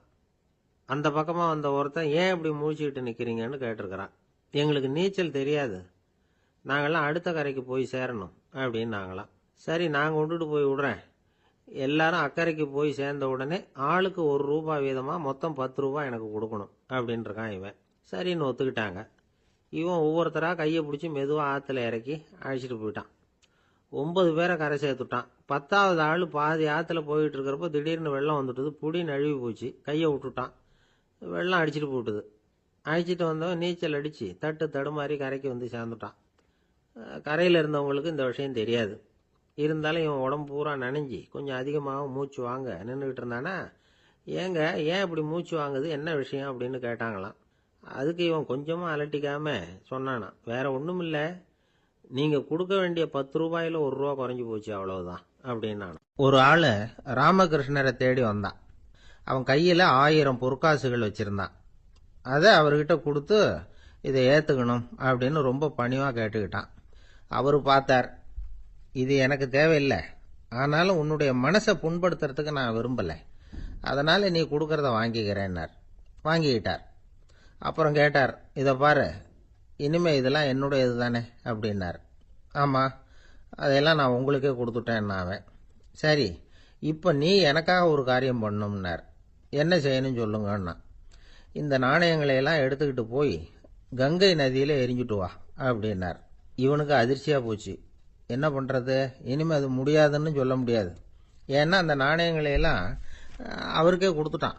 இனிமேல் அதெல்லாம் இவனுடையது இல்லை. பேசாமல் அவ்வளவே அள்ளிக்கிட்டு ஆத்தங்கரைக்கு போனான். போனவன் ரொம்ப நேரம் திரும்பியே வரல. ராமகிருஷ்ணருக்கு சந்தேகம், என்ன ஆச்சு அந்த மனுஷனுக்கு, காசுகளோடு அந்த கங்கையில் குதிச்சுட்டானா, போகும்பொழுதே ஒரு மாதிரியாக தான் போனான், போய் என்னன்னு பார்த்துட்டு வாங்க அப்படின்னார். அங்கே இருந்த ஒருத்தர் ஓடி போய் பார்த்தார். அவர் போய் பார்க்கும்பொழுது அவன் அங்கேயே இருந்தான். அதுக்கப்புறம் அவர் திரும்பி வந்தார். வந்து விவரத்தை சொன்னார். அதாவது அவன் கங்கை கரையில் உட்காந்துக்கிட்டு ஒவ்வொரு நாணயமாக 1 2ன்னு எண்ணி எண்ணி வீசிக்கிட்டு இருக்கிறான். அவனை சுற்றி ஒரு கும்பல் நின்றுக்கிட்டு அவனை தடுத்துக்கிட்டு இருக்குது அப்படின்னு விவரத்தை சொன்னார் போயிட்டு வந்தவர். இதை கேட்டதும் ராமகிருஷ்ணரே புறப்பட்டு அங்கே போனாராம். என்ன இப்படி பண்ணிகிட்டு இருக்கிற, நான் உன்னை அந்த நாணயங்களை கங்கையில் வீசி எறிய சொன்னேன், நீ ஏன் அதை எண்ணிக்கிட்டு இருக்கிற அப்படின்னார். பழக்கம்தான் காரணம், நான் ஒவ்வொரு நாளும் ஒவ்வொன்றா சேமித்து வச்சேன், இன்றைக்கி என்கிட்ட நிறைய இருக்குது, உங்களுக்கு ஒரு 1000 நாணயங்களை கொடுக்கணுங்கிறது என்னோட ஆசை அப்படின்னா. இப்போ ராமகிருஷ்ணர் சொன்னார், ஒரே நேரத்தில் எல்லாத்தையும் சம்பாதிச்சிருந்தா நீ எண்ணுறது பொருத்தமாக இருக்கும், எல்லாத்தையும் இழக்கும்போது ஒவ்வொன்றா எண்ணிக்கிட்டு இழக்கிறதுங்கிறது சரியான செயல் இல்லை, அதனால் ஒரே தடவையாக எல்லாத்தையும் தூக்கி எறிஞ்சிடும் அப்படின்னார். இது இழப்பது அப்படிங்கிற ஒரு உயர்ந்த நிலை. இதை நாம் யதார்த்த வாழ்க்கையில் சம்பந்தப்படுத்தி பார்த்து குழப்பிக்கிட்டு இருக்கக்கூடாது. இழக்கிறேன்னு சொல்லிக்கிட்டு இருக்கிற காசையெல்லாம் ஆற்றுலையும் குளத்துலையும் கொண்டு போய் எரிஞ்சிட்டு வாங்க அப்படின்னு உபதேசம் பண்ணுறதாக யாரும் நினச்சிடக்கூடாது. இதில் நாம் புரிஞ்சிக்க வேண்டியது என்னென்னா, எதையாவது ஒன்றை இன்னொருத்தருக்கு கொடுக்கணும் அப்படின்னு விருப்பப்பட்டால் அதை மனப்பூர்வமாக கொடுத்துடணும். கொடுத்துட்டு அதையே நினச்சிக்கிட்டு இருக்கக்கூடாது. நம்மால் ஒருத்தர் ஒரு ₹100 நோட்டை தன்னுடைய நண்பர் ஒருத்தர்கிட்ட கொடுத்து, இது உனக்கு தான் வச்சுக்கோ அப்படின்னார். அவர் பார்த்தார், இது இனிமேல் எனக்கு தானே சொந்தம் அப்படின்னார். ஆமான்னார் அவர். அப்படின்னா எனக்காக நீ ஒரு உதவி செய்யணும்னார். சொல்லுங்க செய்கிறேன்னார் அவர். இந்த ₹100 நோட்டை தீ வச்சு கொளுத்தி விடுனார். இவர் அதிர்ச்சியாகி அவரை பார்த்தார். இப்போ அவர் சொன்னார், நீ எனக்கு அன்பாக கொடுத்தது இது, இந்த நோட்டு கள்ள நோட்டுங்கிறது எனக்கு முன்னாடியே தெரியும், சீக்கிரம் கொளுத்தி விடு, அதுதான் நம்ம 2 பேருக்குமே நல்லது அப்படின்னாராம் அவர். திருப்பாவை 10ஆம் பாடல். நோற்றுச் சுவர்க்கம் புகுகின்ற அம்மனாய் மாற்றமும் தாராரோ வாசல் திறவாதார், நாற்றத்துழாய் முடி நாராயணன் நம்மால் போற்றப் பறைதரும் புண்ணியனால், பண்டொரு நாள் கூற்றத்தின் வாய் வீழ்ந்த கும்பகர்ணனும் தோற்றும் உனக்கே பெரும் துயில்தான் தந்தானோ, ஆற்ற அனந்தல் உடையாய் அருங்கலமே தேற்றமாய் வந்து திறவேலோர் எம்பாவாய். இந்த பாடலை நோன்பின் பெருமையால் கண்ணனை கையில் கனிபோல் அடைந்த ஒரு பக்திமிக்க பாவை எழுப்பப்படுகிறாள் என்றும் பார்க்கலாம். அல்லது தூக்கத்தையே நோன்பாக கருதி சோம்பி கிடக்கிற ஒருவளை கேலி பேசுவதாகவும் பொருள் கொள்ளலாம். இப்போது பாடலின் பொருளை முதலில் பார்ப்போம். நோன்பின் பலன் கைவரப் பெற்று அதன் விளைவாக சொர்க்கத்தையே அடைகின்ற பெண்ணே, அந்த சொர்க்கத்தினுள்ளே புகும் பெண் என்றாலும் உறக்கத்தை நோன்பாக கொண்டவளே என்று இன்னொரு பொருள். நீ வாயில் கதவைத்தான் திறக்கவில்லை, வாயை திறந்து பதில் கூடவா சொல்லக்கூடாது? மனம் நிறைந்த திருத்துழாய் துளசி மாலையை திருமுடியில் அணிந்திருக்கிற நாராயணன், நமது போற்றுதலை ஏற்று பலனை வழங்குகின்ற புண்ணியன், முன்னொரு காலத்தில் யவனுக்கு இரையாகி போன கும்பகர்ணன் உன்னுடன் தூக்கப் போட்டிக்கு வந்து தோற்று பெரிய தூக்கத்தை தன் தோல்வியின் அடையாளமாக உனக்கு வழங்கிவிட்டானா என்ன? மிகுந்த சோர்வும் சோம்பலும் ஏன் உனக்கு? இந்த குழுவுக்கே ஒப்பற்ற அணிகலன் போல விளங்குகிறளா அல்லவா நீ? படுக்கையை விட்டு தெளிவுடன் எழுந்து வந்து கதவை திற என்று வெளியில் நின்ற தோழியர் உள்ளே படுத்திருப்பவளை அழைக்கிறார்கள். இதுவே பாடலின் திரண்ட பொருள். இங்கே கேலியும் கிண்டலும் கூட ஒரு வகையான விளையாட்டாக எடுத்துக்கொள்ள ஒரு பகுதி இடம் கொடுக்கிறது. ஒரு பெண் சொல்லி இருக்கிறாள், நான் கடுமையான தவம் பண்ணி சொர்க்கம் போகப் போகிறேன் என்று இவர்கள் பேசிக்கொண்டிருக்கிற போது தோழிகளுக்கு மத்தியில் சொல்லி இருக்கிறாள். அவளை இப்போது எழுப்ப வந்திருக்கிறார்கள். ஆஹா அடியம்மா, நீ சொர்க்கம் போகிற லட்சணம் என்ன என்று எங்களுக்கு தெரியாதா? நோற்று சொர்க்கம் போகுகின்ற அம்மனாய், நீ தவம் பண்ணி சொர்க்கம் போவேன் என்று சொன்னாயே, இப்போது படுத்து கிடக்கிறாயே. இப்படி எடுத்துக்கொண்டால் அது ஒரு கேலியான கிண்டலான அவளை பற்றி பேசுகிற ஒரு விளையாட்டு பேச்சாக பொருளாகிறது. உண்மையிலேயே எடுத்துக்கொண்டால் அவள் உண்மையான கடினமான முயற்சி உடையவள், எல்லா நோன்புகளையும் சரியாக மேற்கொள்ளுகிறவள், நாளை வைகுந்தம் சேர வேண்டும் என்ற எண்ணத்தில் தன் வாழ்நெறியை அமைத்து கொண்டவள். எனவே நோற்று சொர்க்கம் போகின்ற அம்மனாய் பெருமைக்கு உரியவளே, நீ தவம் பண்ணி மேலே போவேன் என்று சொன்னாயே, இப்போது தூங்கிக் கொண்டிருக்கிறாயே என்று ரெண்டு வகையிலேயும் பாவத்தை மாற்றி பொருள் சொல்லக்கூடிய பாடல் வரி இது. சொர்க்கம் எது, நரகம் எது?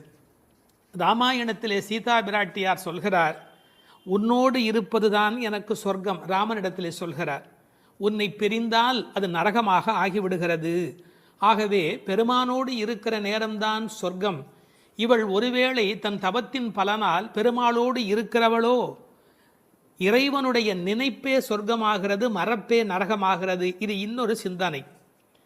இவளுடைய இயல்பு பக்குவம் காரணமாக உயர்ந்து போய் சாது கோஷ்டியில் சேர்ந்துவிட்ட காரணத்தால் சாமானியரோடு நமக்கென்ன பேச்சு என்ற எண்ணத்தில் வாயாடாமல் இருக்கிறாளோ என்பதை அடுத்த வரி நமக்கு புலப்படுத்தும்.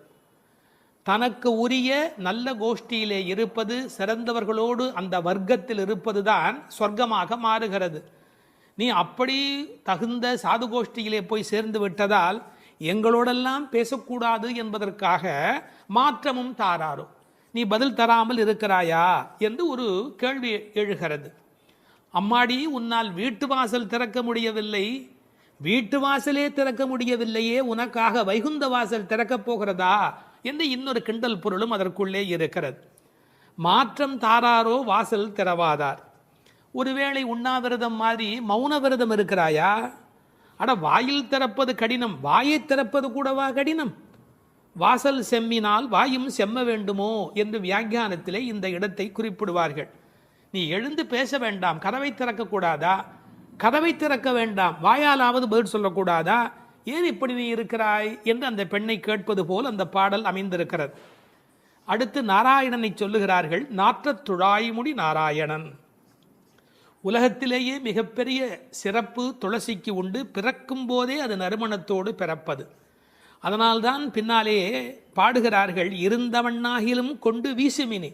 துளசி கிடைக்கவில்லை என்றாலும் பரவாயில்லை, துளசி இருந்த மண்ணை எடுத்தாவது எங்கள் மீது வீசுங்கள் என்பார்கள். ஒரு பெருமாள் கோயிலுக்குள் போகிற போது நமக்கு கிடைக்கிற மிகப்பெரிய இன்பமே அந்த திருத்துழாய் நறுமணம். பச்சை கற்பூரம் அது இன்னொரு பக்கம், திருத்துழாய் நறுமணம்தான் கோயிலின் சிறப்பழகு. கண்ணன் திருத்துழாய் அணிந்து அங்கு வந்து சென்றால் 100 குழிக்கு தாங்கும் என்று உரை எழுதுவார்கள். அதாவது அவன் வந்து போன வாசம் அந்த இடம் முழுவதும் நிறைந்திருக்குமா. இப்போது திருத்துழாய் வாசம் வருவதாலே இந்த பெண்களுக்கு உள்ளூர ஒரு கவலை, ஒருவேளை கண்ணன் இங்கே உள்ளே வந்துவிட்டு போயிருக்கிறானோ என்கிற ஒரு சின்ன கவலையும் வெளிப்பட பேசுகிறார்கள். நாற்றத்துழாய் முடி நாராயணன். நான் துளசியை பற்றி ஒரு மருத்துவ புத்தகம் படித்து கொண்டிருந்தேன். அதில் துளசி பிராணசக்தியை கூட்டி நம்முடைய கபத்தை குறைக்கக்கூடியது. அது மட்டுமல்ல, அது 100 வகையான மேலான மருந்தாக அது பயன்பட்டு கொண்டிருக்கிறது. துளசி, கருந்துளசி, செந்துளசி, நாதுளசி என்று 4 வகையாக அது கிடைக்கிறது. பிராணசக்தியை கூட்டுகிறது என்பதற்காக அப்படியே எடுத்துக்கொள்ளுகிற போது அது முற்றிலுமாக ஒருவருடைய உடலை மாற்றி அமைக்கக்கூடியது. துறவரத்துக்கு போகிறவர்களுக்கு கூட துணை நிற்கக்கூடியது என்று ஒரு குறிப்பு எழுதி வைத்திருக்கிறார்கள். துளசியோடு ஒரு 5 மிளகு வைத்து 3 நாள் சாப்பிட்டால், 3 மாத காலம் ஒரு பெண் அப்படி சாப்பிட்டால் குழந்தை பேர் இல்லாத பெண்களுக்கு வாய்க்கும் என்று எழுதுகிறார்கள். 9 மிளகு வைத்து அரைத்து 7 நாட்கள் வெறும் வயிற்றில் சாப்பிட்டால் எந்த விஷமும் உரியும் என்று எழுதுகிறார்கள். எனவே மருந்தல்ல, மாமருந்தாக விளங்குவது திருத்துழாய். அந்த நாற்றத்துழாய் முடி நாராயணன். திருவடியில் மட்டுமல்ல, அவன் திருமுடியிலும் இருக்கிற மேன்மையும் ஏற்றமும் பெற்றது இந்த திருத்துழாய். அந்த நாராயணன் நம்மால் போற்ற பறைதரும் புண்ணியனால். இந்த நம்மால் என்பதை நம்மால் என்று பிரித்து சொல்வார்கள், நம்மால் என்று சேர்த்து சொல்வார்கள். அதாவது நாம் இப்போது பாடினால் அவன் நமக்கு பறை தருவான், நம்முடைய மால் நமக்கு பறை தருவான். நமக்கு மால் இருக்குமென்றாலும், மால் என்றால் மயக்கம். சில பேர் சுய மோகிகள், தன்னைத்தானே மோகித்து கொண்டு தன்னை பெரிதாக நினைத்து கொண்டிருப்பார்கள். அப்படிப்பட்ட குறையுடையவராக இருந்தாலும் கூட அவர்களுக்கு கருணை பாலிக்கிறவன் கடவுளாக மாறுகிறான். நம்மால் போற்ற பறை தரும் புண்ணியனால். அவன் புகழை பாடிய மாத்திரத்தில் நமக்கு பறை தருகிறான், புருஷார்த்தங்களை அருளுவதற்கு தயாராக இருக்கின்றான். அடுத்து அந்த பெண்ணை அவர்கள் கேலி பேசுகிறார்கள். அப்படிப்பட்டவனை நாங்கள் பாடுகிற போது கூட நீ தூங்கிக் கொண்டிருக்கிறாயே, இது என்ன நியாயம்? பண்டொரு நாள் கூற்றத்தின் வாய் வீழ்ந்த கும்பகர்ணனும். இந்த பண்டொரு நாள் என்பதற்கு நேரடியாக நீங்கள் பொழிப்புரை எழுதினால், முன்பு ஒரு நாள், அதாவது ராமாயணம் முன்னர் நடந்தது. அப்படி முன்பொரு நாள் நடந்த ராமாயண யுத்தத்தில் கும்பகர்ணன் தோற்று விழுந்தான். இது வெளிப்படையான பொருள். ஆனால் ஒரு நயம் இருக்கிறது. பண்டு ஒரு நாள், ராமாயண கதை படித்தவர்களுக்கு தெரியும், ராவணனை போன்றவர்கள் முதல் நாள் போருக்கு வருகிறார்கள், பின்னாலும் வருகிறார்கள். இந்திரஜித்தன் ஒரு நாள் வருகிறான், பிறகு இன்னொரு நாள் வருகிறான். ஆனால் கும்பகர்ணன் ஒரே ஒரு நாள் தான் போருக்கு வருகிறான், அன்றே மாண்டு போய் விடுகிறார். இந்த மிகப்பெரிய வரலாற்று குறிப்பை பண்டொரு நாள் கூற்றத்தின் வாய்வீழ்ந்த கும்பகர்ணன் என்று குறிக்கிறாள். கூற்றத்தின் வாய்வீழ்ந்த கும்பகர்ணன் என்றால் யமனுடைய வாயில் வந்து விழுந்த கும்பகர்ணன். ராமன் கொன்றான் என்று பழி சொல்ல விருப்பமில்லை. ஒருவர் தண்ணீர் குடிப்பதற்கு ஏரி வெட்டி வைக்கிறார், அதில் வந்து ஒருவர் விழுந்து விட்டால் அது ஏரி வெட்டி அவருடைய தவறா? அது மாதிரி தயரதன் பெற்ற மரகத மணித்தடம் ஸ்ரீராமன், அதில் வந்து விழுந்து இறந்தவன் கூற்றத்தின் வாய்வீழ்ந்த கும்பகர்ணன் என்று நயம்பட பேசுகிறாள். 6 மாதம் தூக்கமுடையவன் அவன் தோற்றும் உனக்கே பெருந்துயல்தான் தந்தானோ. தோற்றவர்கள் வெற்றி பெற்றவர்களுக்கு ஒரு பரிசு தர வேண்டும். அப்படி கும்பகர்ணன் தோற்றவன் இந்த தூக்கத்தை இவளுக்கு பரிசாக கொடுத்து விட்டு போயிருக்கிறான். கும்பகர்ணன் இவளோடு போட்டி போட்ட போது இவள் வெற்றி பெற்று விட்டாளாம். அந்த கேலி பேசுகிறார்கள், தோற்றும் உனக்கே பெரும் தொழில்தான் தந்தானோ. சோம்பல் எல்லா நோய்களுக்கும் மகப்பேறு மருத்துவ மறை. ஆங்கிலத்திலே என்தூசியாசம் என்று ஒரு வார்த்தை சொல்கிறார்கள். அதை பற்றி ஆழமான பொருள் சொல்லுகிறவர்கள், என்தூசியாசம் என்றால் உற்சாகம் என்று மட்டும் பொருள் அல்ல, இறைமையில் நிறைந்தவர் என்று ஒரு பொருள் கொள்ளுகிறார்கள். எனவே சோம்பல் இறைநிலைக்கு எதிரானது, உயிர்ப்பு இறைநிலைக்கு அடையாளமானது. நீ இப்படி கும்பகர்ணனை போல் தூக்கத்தில் இருக்கிறாயே, நீ அனந்த நிலையில் இருக்கிறார், அதாவது தூக்கமும் இல்லை விழிப்பும் இல்லை, அந்த நிலையில் இருக்கிறாய், ஆற்ற ஆந்தல் உடையாய். ஆனால் நீ யார்? எங்களுக்கு அரும் கலை. நீ வந்தால் எங்கள் கோஷ்டிக்கே பெருமை, எங்கள் கோஷ்டியே ஒளி வீசக்கூடியது, எங்களுக்கு நல்ல அணிகலன் நீ. தேற்றமாய் வந்து திரவேலோர் எம்பாவாய். தேற்றமாய் என்றால் படுத்த நிலையிலேயே அப்படியே எழுந்து வெளியிலே வந்து விடாதே. அதுக்கு ஒரு உரை சொல்வார்கள், வால்மீகத்தில் இலக்குவனை பார்க்க தாரை வந்த மாதிரி வந்து விடாதே, நீ உன்னை அழகுபடுத்தி கொண்டு திருத்தமாக வர வேண்டும் என்ற குறிப்பை அருங்கலமே தேற்றமாய் வந்து திரவேல் என்று பாடுகிறார்கள்.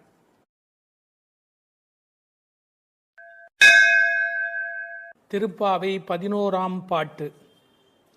கற்றுக்கரவை கணங்கள் பல கறந்து செற்றார் திரளழியச் சென்று செரு செய்யும் குற்றமொன்று இல்லாத கோவலர்தம் பொற்கொடியே புற்றரவு அல்குல் புனமையிலே போதராய் சுற்றத்து தோழிமார் எல்லாரும் வந்து நின் முற்றம் புகுந்து முகில் வண்ணன் பேர் பாட சிற்றாதே பேசாதே செல்வப் பெண்டாட்டினி எற்றுக்கு உறங்கும் பொருளேலோர் எம்பாவாய்.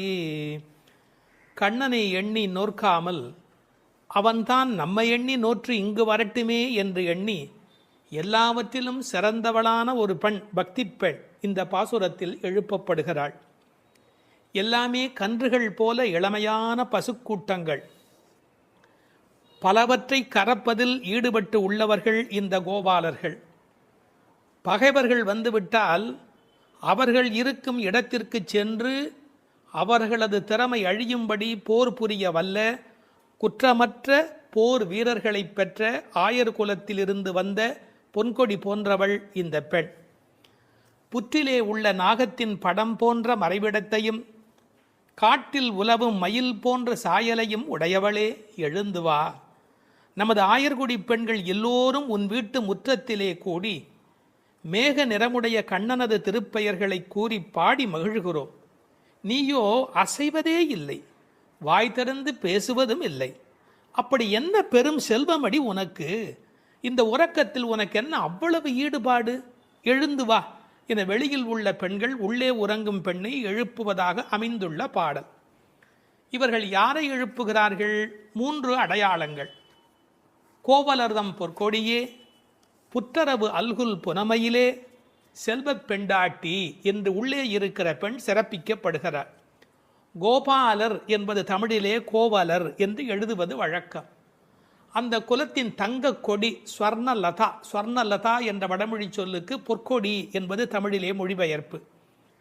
இவள் ரொம்ப செல்வாக்கு மிக்கவள், பேரழகி. இந்த கோவலர் என்பதை அழகான வித்தியாசமான பல பொருள் சொல்வது வழக்கம். கோ பலர், அதாவது வாக்கிலே வல்லவர் என்று கூட ஒரு பொருள் சொல்வார்கள். கோ அலர், தங்களை தலைவனாக நினைத்ததே அல்ல, கண்ணனுக்கு அடிமையாக மட்டுமே தன்னை நினைத்து கொண்டிருக்கிறவர்கள். இவள் அவர்கள் வீட்டு ஒரு கொடி, கொழுங்கொடி, கொழுகொம்பு தேடுகிற ஒரு கொடி. கோல் தேடி ஓடும் கொழுந்ததே போன்று மால் தேடி ஓடும் மனத்தள், ஆவிக்கோர் பற்று கொம்பு, இதெல்லாம் ஆழ்வார் திருவாக்கு. இவள் மனம் எப்போதும் கண்ணபெருமானை நோக்கி போய்கொண்டிருக்கும். ஒரு கொழுகொம்பாகிய இறைவனை தேடி போவதாலே இவள் கொடி, ஆனால் பொற்கொடி. அடுத்த வார்த்தை அவளுடைய மறைவிடத்தை குறித்து பேசுகிறார்கள். புற்றரவு அல்குல் புனமையிலே, இது தமிழிலே ரொம்ப இயற்கை. அதில் என்ன ஒரு குறிப்பு இருக்கிறது என்றால், பாம்பு புற்றிலே ஒடுங்கிவிடும், அதுபோல் இவளுக்கு ஒடுக்கமான இடை என்பதை நாம் இந்த இடத்தில் புரிந்து கொள்ள வேணும். பெண்ணுக்கு இடை எப்படி இருக்க வேணும்? பொய்யோ எனும் இடையாளொடும் இளையானொடும் போனான், கம்பனுடைய வாக்கு. சீத்தையினுடைய இடை உண்டா இல்லையா என்று எல்லோரும் சர்ச்சை செய்கிற இடை என்று எழுதினார். இந்த புற்றரவு அல்குல் என்பதை கொஞ்சம் விளக்கம் சொல்லுகிற ஆச்சாரியர்கள் அது மறைந்திருப்பதையும், குளிர்ச்சி, பாம்பு புற்றுக்குள் மறைந்திருக்கும், புற்றுக்குள்ளே எப்போதும் வெப்பம் குறைவாக இருக்கும். நான் ஒரு குறிப்பு படித்தேன், 23 டிகிரி செல்சியஸ் அந்த சூட்டில் தான் உள்ளே இருக்குமா பாம்பு குடியிருப்பதற்கு விரும்புமா. ஏர் கண்டிஷன் ரூமில் இருக்கிற மாதிரி அந்த குளிர்ச்சி இருந்தால்தான் அது அங்கே இருக்குமா. அதுபோல இந்த பெண்ணின் மறைவிடத்தையும் அவர்கள் குளிர்ச்சி மிக்கது என்று பாடுகிறார்கள். ஆனால் புற்றரவு அல்குல் என்பதை தத்துவார்த்தமாக எடுக்கிற போது ஞான பக்தி மிக்க என்று அதற்கு வேறு இறை பொருள் கொண்டு சொல்லுவது வழக்கம். அடுத்த வார்த்தை புனமையிலே போதராய். மயில் என்று சொன்னால் போராதா? ஏன் புனமயில் என்று சொல்ல வேணும்? நீங்கள் என்னதான் வளர்த்தாலும் ஒரு மிருகக்காட்சி சாலையில் இருக்கிற மயில் அதில் ஒரு வளப்பம் இருக்காது. காட்டிலே இயற்கையோடு இயற்கையாக ஆடிக்கொண்டிருக்கிற மயில் இருக்கு, செழிப்பாக இருக்கும். காட்டு மயில், புனம்னா காடு, காட்டிலே இருக்கிற மயில். வளர்ப்பு மயிலுக்கு இல்லாத அழகு காட்டில் இருக்கிற மயிலுக்கு வனப்பு மயில். அது கண்ணுக்கு மிகவும் இனிமை தருவது மயில். கருங்கண் தோகை மயில் பீலி அணிந்து, கண்ணபெருமான் மயிலை விரும்புகிறவன், அதான் தலைமையிலேயே சூடி கொண்டிருக்கிறான். எனவே இவளை விரும்புவதற்கான வாய்ப்பு அதிகம். இன்னொரு கோணத்தில் பிரதிவாதி பயங்கரம் சுவாமிகள் ஒரு அருமையான கருத்து சொல்வார்கள். ஆச்சாரியனை குறித்து அவர்கள் எல்லா பாடலுமே ஆச்சாரியனோடு தொடர்பு படுத்தி பேசியிருக்கிற ஒரு பேச்சு, அற்புதமான பேச்சு அது. அந்த மயிலுக்கும் ஆச்சாரியனுக்கும் என்ன தொடர்பு என்று அனுபவிக்கிறார்கள். ஆனந்தம் வந்து விட்டால் மயில் தோகை விரிக்கும். ஆச்சாரியனும் அப்படித்தான், ஆனந்தம் வந்து விட்டால் தன்னுடைய வாக்கில் விஸ்தாரமாக பல பொருள்கள் சொல்ல தொடங்கி விடுவார். மயிலுக்கு விஷப்பூச்சிகள் அண்டாது, அதுபோல் ஆச்சாரியனிடத்திலே தீய சக்திகள் சேராது. மயில் பீலி கண்ணன் தலைமையிலே இருக்கும். ஆச்சாரியன் ஏதேனும் ஒன்று சொன்னால் கண்ணன் தலைதுலுக்கி அதை அனுபவிப்பானா, அப்படி என்று அனுபவிப்பானா. எனவே தலைமேல் வைத்து கண்ணனே கொண்டாடுகிறான் ஆச்சாரியனுடைய வாக்கு. பாம்பு பயந்து ஓடும், விஷத்தன்மை உடையவர்கள் ஆச்சாரியனை பார்த்தால் விலகி ஓடி விடுவார்கள் என்று என்ன அழகு பாருங்கள். முழுக்க இந்த புனமையிலே என்பதை ஆச்சாரியனோடு சம்பந்தப்படுத்தி பேசுவார்கள் ஸ்ரீ பிரதிவாதி பயங்கரம் அண்ணங்கராச்சாரிய சுவாமிகள். இந்த புனமையில் என்பதில் இன்னும் ஒரு அழகு, மயில் புனத்தை சிறப்பிக்கிறது. காட்டுக்கு அழகு அப்படின்னா மயில் தான் காட்டுக்கு அழகாக இருக்கிறது. அது மாதிரி எங்கள் கூட்டத்துக்கு நீ புனமயில், எங்கள் கூட்டம் காடு போல நீ வந்தால்தான் எங்களுக்கு அழகு என்பதை புனமயில் என்பது குறிப்பிட்டது. நீ வந்து கதவை தர, ஏன் மயில் நடப்பதை பார்க்க வேண்டும் அல்லவா, மயில் நடந்து வருகிற அழகை நாங்கள் அனுபவிக்க வேண்டும் அல்லவா, எனவே உன் மயில் நடை காண வேண்டும், வாராய். செல்வ பெண்டாட்டி என்று விழிக்கிறார்கள். அடுத்தது, இவள் தலைமகள், குலம் தரும் செல்வம் தந்திடும் என்கிற அத்தனை செல்வமும் உடையவள், கண்ணனுக்கு மிக மிக வேண்டியவள். கண்ணனுடைய அழகை பற்றி சொல்லுகிற போது உரையாசிரியர் எழுதுவார், அது ஆண்களை பெண்களாக்கும், பெண்மையுறச் செய்யும் அன்று. அது மாதிரி இவள் அழகு எப்படி என்றால் பெண்களை ஆண்மையுறச் செய்யும் பேரழகு, செல்வ பெண்டாட்டி என்று சிறப்பித்தார்கள். இப்போ அந்த ஆயர்பாடியிலே அவர்கள் கறந்து பால் கறந்து அவர்கள் எப்படி வாழ்கிறார்கள் என்ற தன்மை பேசப்படுகிறது. கற்று கறவை கணங்கள் பல கறந்து, கன்று உடைய கறவை, ஏன்னா கன்றுக்குட்டி இருந்தால் தான் அது பால் ஈனும். சார் அந்த ஆச்சரியம் என்ன என்று கேட்டால், அங்கே கிழட்டு மாடே கிடையாது, எப்போதும் இளமையுடைய மாடு தான் அங்கே இருக்கும். எனவே அது கற்று கறவை கணங்கள் பல கறந்து, எக்கச்சக்கமான மாடுகள். இந்த ஆயர் சலிப்பதே இல்லை. பரதநாட்டியம் கற்றுக்கொள்கிற பெண்களை சொல்வார்கள், மண்டி போட்டு பாரு அப்படிம்பாங்க. அது மாதிரி பால் கறக்கிறவர்கள் குத்த வச்சு உட்காந்து பால் கறப்பார்கள். எக்கச்சக்கமான ஸ்டாமினா, உடல் பலம் இருந்தால் தான் தொடர்ந்து உட்காரவே முடியும். நீங்கள் சாதாரணமாக உட்காந்துடலாம், ஆனால் குத்த வச்சு உட்காரது இருக்கும் பாருங்க. பரதநாட்டியம் ஆடுகிறவர்களுக்கு முதல் பயிற்சி அதுதான். பால் கறக்கிற அந்த கோபாலர்களுக்கு இயல்பிலேயே வரிசையாக மாட்டை கறந்து உடல் பலம் எக்கச்சக்கமாக இருக்கும். பல கறந்து, இந்த கன்று என்பதை கற்று என்று எழுதுகிறார்கள். ஏன்னா மெல்லினமாக தான் இருக்கணும் கன்று. அது எப்படி வல்லினம் ஆயிட்டுனா, கண்ணுக்குட்டி மாதிரியா இருக்குது, அதுவே அவ்வளோ வலிமையாக துள்ளி குதிச்சுக்கிட்டு இருக்குது, அப்புறம் கன்றுன்னு எப்படி சொல்கிறது, அது கற்று.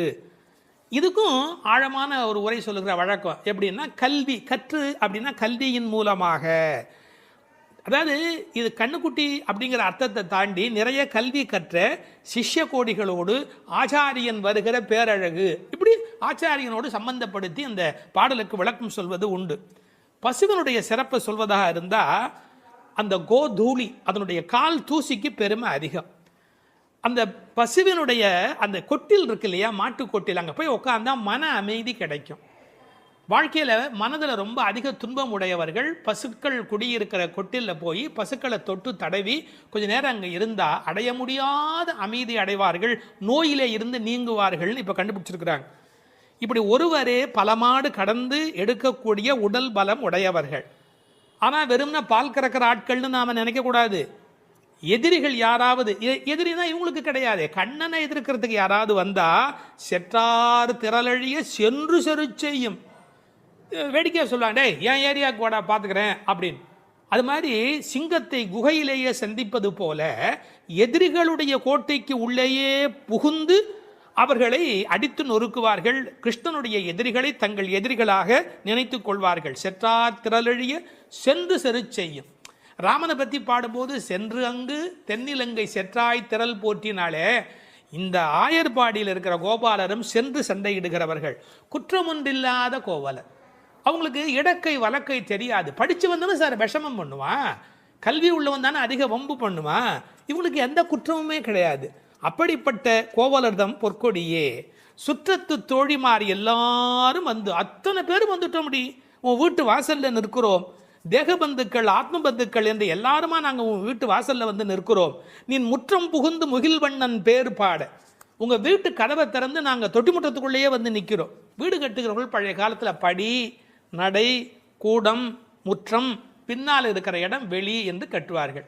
நாங்கள் படியை தாண்டி நடையை தாண்டி வீட்டு முற்றத்துக்குள்ளே வந்து பாடுகிறோம். இன்னும் உன் காதில் கேட்கலையா? அணியரங்கன் திருமுற்றத்து அடியார் தங்கள் இன்பமிகு பெரும் குழுவும் கண்டு, பெருமாள் திருமொழியில் இருக்கிற வாக்கு. ரங்கநாதனுடைய முற்றத்தில் வந்து நின்று கொண்டு பாடுவார்கள். அதுபோல நாங்கள் இப்போது பாடிக்கொண்டிருக்கிறோம். முற்றம் புகுந்து முகில் வண்ணன் பேர் பாட. ஒரு அழகு சொல்லட்டுமா?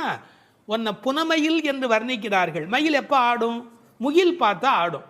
கண்ணன் முகில் வண்ணன், நீ புனமயில், அவனுக்கென்று ஆடப் பிறந்தவள். முகில் வண்ணன் பேர் பாட சிற்றாதே. சிற்றாதேன்னா அசையாம கிடக்கிறமா, நீ உடம்பு கூட அசையில.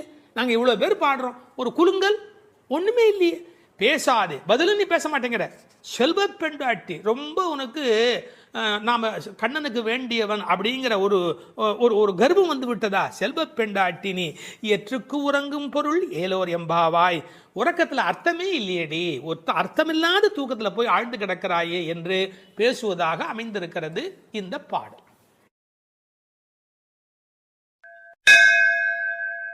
12ஆம் பாடல். கனைத்திளம் கற்றெருமை கன்றுக்கு இறங்கி நினைத்து முலை வழியே நின்று பால் சோர, நனைத்தில்லம் சேராக்கும் நற்செல்வன் தங்காய், பனித்தலை வீழனின் வாசல் கடை பற்றி சினத்தினால் தென்னிலங்கை கோமானைச் செற்ற, மனத்துக்கு இனியானை பாடவும் நீ வாய் திறவாய், இனித்தான் எழுந்திராய் ஈதன்ன பேருறக்கம் அனைத்தில்லத்தாரும் அறிந்தேலோர் எம்பாவாய். இதனுடைய பொருள், கன்றை பிரிந்த எருமை தன் கன்றை நினைத்து கனைத்து அந்த நினைப்பால் தனது காம்புகளிலிருந்து விடாது பால் பொழிவதால் வீடெல்லாம் பால் வெள்ளமிட்டு சேராகி கிடக்கின்ற வீட்டின் தலைவனான பெரும் செல்வத்தை பெற்றிருப்பவனது தங்கையே. முன்பு பெரும் கோபத்தால் தென்னிலங்கை மன்னனான ராவணனை அழித்து ஒழித்த, மனத்திற்கு இனியவனான ராமபிரானை புகழ்ந்து மார்கழி மாத பனி தலையில் விழுந்து கொண்டிருக்க, நாங்கள் உன் வீட்டு வாசலில் கீர்த்தனம் செய்வதை கேட்டும் நீ உறங்கலாமா? கதவை திற, பொழுது விடிந்து இன்னும் நீ உறங்குவது எல்லா வீட்டாருக்கும் தெரிந்து விட்டது. இனியாவது எழுந்திரு, என்ன இது பெரிய உறக்கம் என்கிறார்கள். இந்த பாடலில் எழுப்பப்படுகிறவள் கண்ணபெருமானுடைய நெருங்கிய நண்பனுடைய தங்கை. அவளை எழுப்புகிற போது நற்செல்வன் தங்காய் என்று அவர்கள் அன்போடு அழைக்கிறார்கள். சூழலை முதலில் வர்ணிக்கிறார்கள். ஒரு எருமை அவிழ்த்து விட்ட பிறகும் பால் கறவாமல் விட்டுவிட்டதால் தன் கன்றை நினைத்து அது பால் பொழிகிறது. அதனால் வீடு சேராகிறது. கனைத்திளம் கற்று எருமை கன்றுக்கு இறங்கி நினைத்து முலைவழியே நின்று பால் சோர என்று பாடலிலே வருகிறது. பக்தி இலக்கியங்களுடைய அடிப்படை நாதமே அன்புதான் பிரமாதம். உண்மையிலேயே வாழ்க்கை ஒரு அறிவுபூர்வமான ஏற்பாடு அல்ல, அது அன்பு பூர்வமான ஒரு ஏற்பாடு. ஒரு எருமையே இப்படி இருக்குமானால் இறைமை என்ற இறை தத்துவத்தில் ஈடுபட்டவர்கள் எவ்வளவு இரக்கத்தோடு இருக்க வேண்டிய கடமை உடையவர்கள். எருமை மாடு கன்றுக்கு இறங்கி பால் சொரிவதை கவிச்சக்கரவர்த்தி கம்பன் பாடி காட்டியிருக்கிறார். எருமைகள் பால் பொழிய அன்னக்குஞ்சுகள் அந்த பாலை அருந்தி மகிழ்ந்தன என்று ஒரு கற்பனையிலே பாடுகிறார். சேல் உண்ட ஒன்கணாரின் திரிகின்ற செங்கால் அன்னம், மால் உண்ட நளினப்பள்ளி வளர்த்திய மழலை பிள்ளை, கால் உண்ட சேற்று மேது கன்று உள்ளி கனைப்பச் சோர்ந்த பால் உண்டு துயில பச்சை தேரை தாலாட்டும் பண்ணை என்று எழுதுகிறார். நாட்டு வளத்தை எழுதுகிற போது தாமரைப்பூவில் உறங்கிக் கொண்டிருக்கிற அன்னக்குஞ்சுகளுக்கு எருமை மாடு தன்னுடைய கன்றை நினைத்து சொரிந்த பால் அவைகளுக்கு கிடைத்தன என்று கோசல நாட்டு வளத்தை பாடுகிற போது குறிப்பிடுகிறார். உண்மையிலேயே இந்த எருமைகள் இப்படி பால் கறக்கும் என்கிற தன்மையினை வேறு ஒரு வகையில் சங்க இலக்கியத்தில் ஒரு புலவர் பாடிக்காட்டி இருக்கிறார். வெள்ளி வீதியார் என்ற ஒரு புலவர். அவர் வேறு ஒரு கோணத்தில் சொல்லுகிறார். காமத்தை பற்றி பாடுகிற போது தலைவன் வந்து எங்களை அனுபவிக்கவில்லை, எங்கள் இளமையோ வீணாகிறது, எங்களுக்கும் பயனில்லை அவனுக்கும் பயனில்லை, உடம்பில் பசலை நோய் வந்து துன்பப்படுகிறேன் என்று எழுதுகிறார். கன்றும் உண்ணாது கலத்தினும் படாது நல் ஆண் தீம்பால் நிலத்து உக்காங்கு. அவர் பசு என்று எழுதுகிறார். இது சங்க இலக்கிய பாடல். ஆண்டாள் சங்க இலக்கியங்களை படித்தவள் என்பதற்கு இது ஒரு அடையாளம். கன்றும் உண்ணாது கலத்தினும் படாது நல்லான் தீம்பால் நிலத்து உக்காங்கு எனக்கும் ஆகாது என்னைக்கும் உதவாது பசலை உணியர் வேண்டும் என்று குறுந்தொகையிலே வெள்ளி வீதியார் என்ற புலவர் எழுதி காட்டியிருக்கிறார்.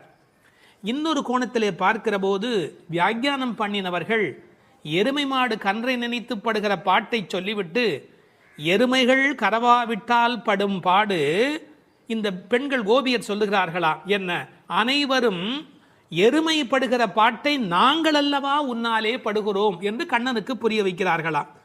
எனவே கனைத்திளம் கற்றெருமை கன்றுக்கு இறங்கி நினைத்து முளைவழியே நின்று பால் சோர. சென்ற பாடலிலே பால் கறப்பதை பற்றிய குறிப்பு வந்தது. கற்றுக்கறவை கணங்கள் பல கறந்து என்று வரும். இந்த பாடலிலே பால் கறவாமை பற்றிய குறிப்பு வந்தது. அப்படியானால் எது உண்மை? இப்படி எடுத்துக்கொள்ள வேணும். பக்தி யோகத்தில் ஈடுபட்டிருக்கிற தன்மையினை இந்த பாடலும், கர்மயோகத்தில் ஈடுபட்டிருக்கிறவர்களை பற்றிய குறிப்பை அந்த பாடலிலும் ஆண்டாள் குறிப்பிடுகிறாள் என்று பொருள் கொள்ள வேண்டும். நற்செல்வன் தங்காய், சிறந்த செல்வமுடையவனுடைய தங்கையே. அவன் எப்படி நற்செல்வனாக இருக்கிறான்? கண்ணனுடைய மிக நெருங்கிய நண்பன் ஒருவன். அதை ஆழ்வார் பாடுகிற போது சொல்லுகிறார். பெரியாழ்வார் திருமொழியிலே சுரிகையும் தெரிவில்லும் செண்டுகோலும் மேலாடையும் தோழன்மார் கொண்டு ஓட ஒரு கையால் ஒருவன் தன் தோளை ஊன்றி. கண்ணன் எப்போதும் யாராவது ஒருத்தனுடைய தோளை அணைத்தபடி இருக்கிறானா. அப்படி ஒரு கையால் ஒருவன் தன் தோளை ஊன்றி. எனவே கண்ணனுடைய மிக நெருக்கமான நண்பன் அவனை விட்டு வராமையினாலே அவன் வீட்டு எருமை கறவாதபடி போயிற்று என்று பொருள் கொள்ள வேண்டும். தமிழிலே மாடு என்பதே செல்வத்தை குறிப்பது. எனவே அந்த மாட்டின் பெருஞ்செல்வம் உடையதால் நற்செல்வன் தங்காய் என்று பொருள் செய்தார்கள்.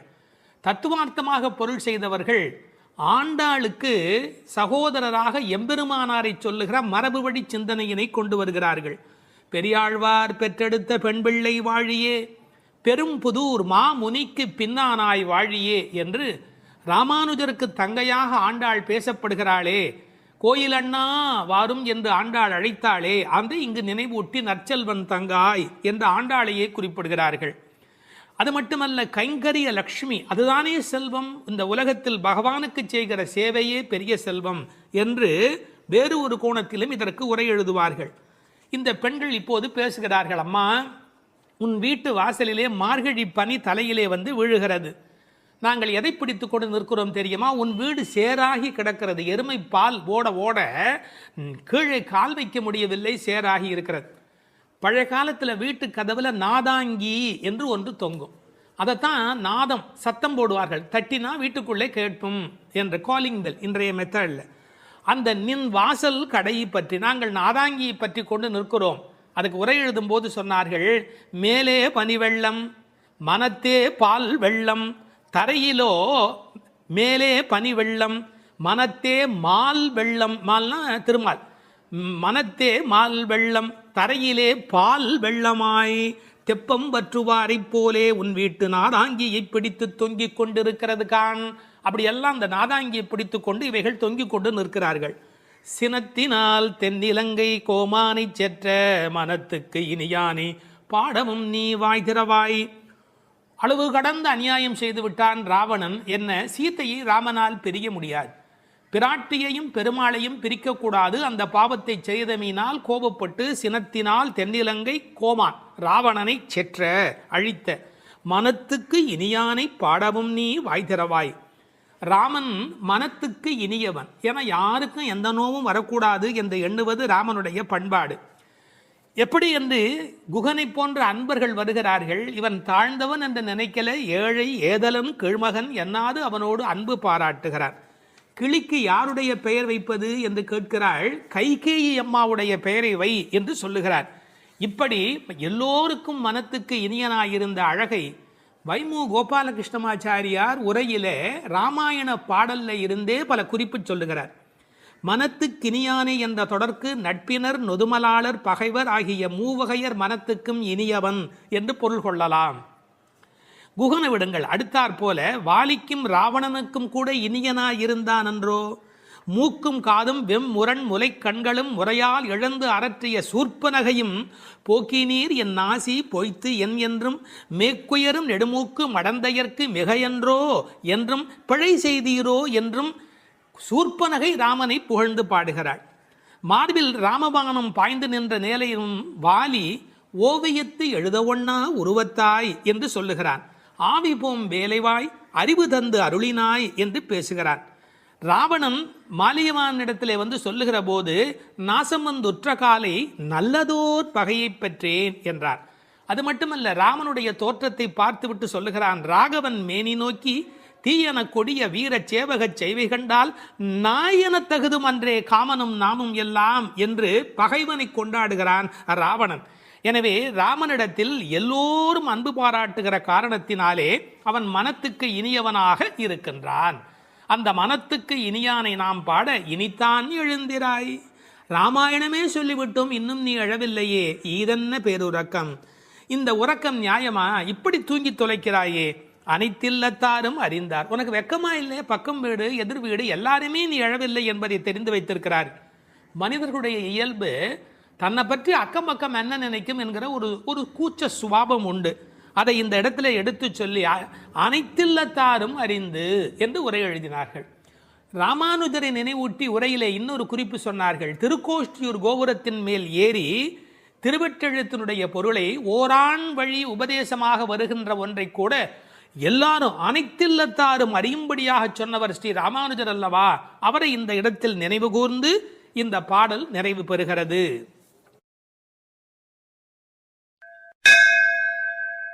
13வது பாடல்.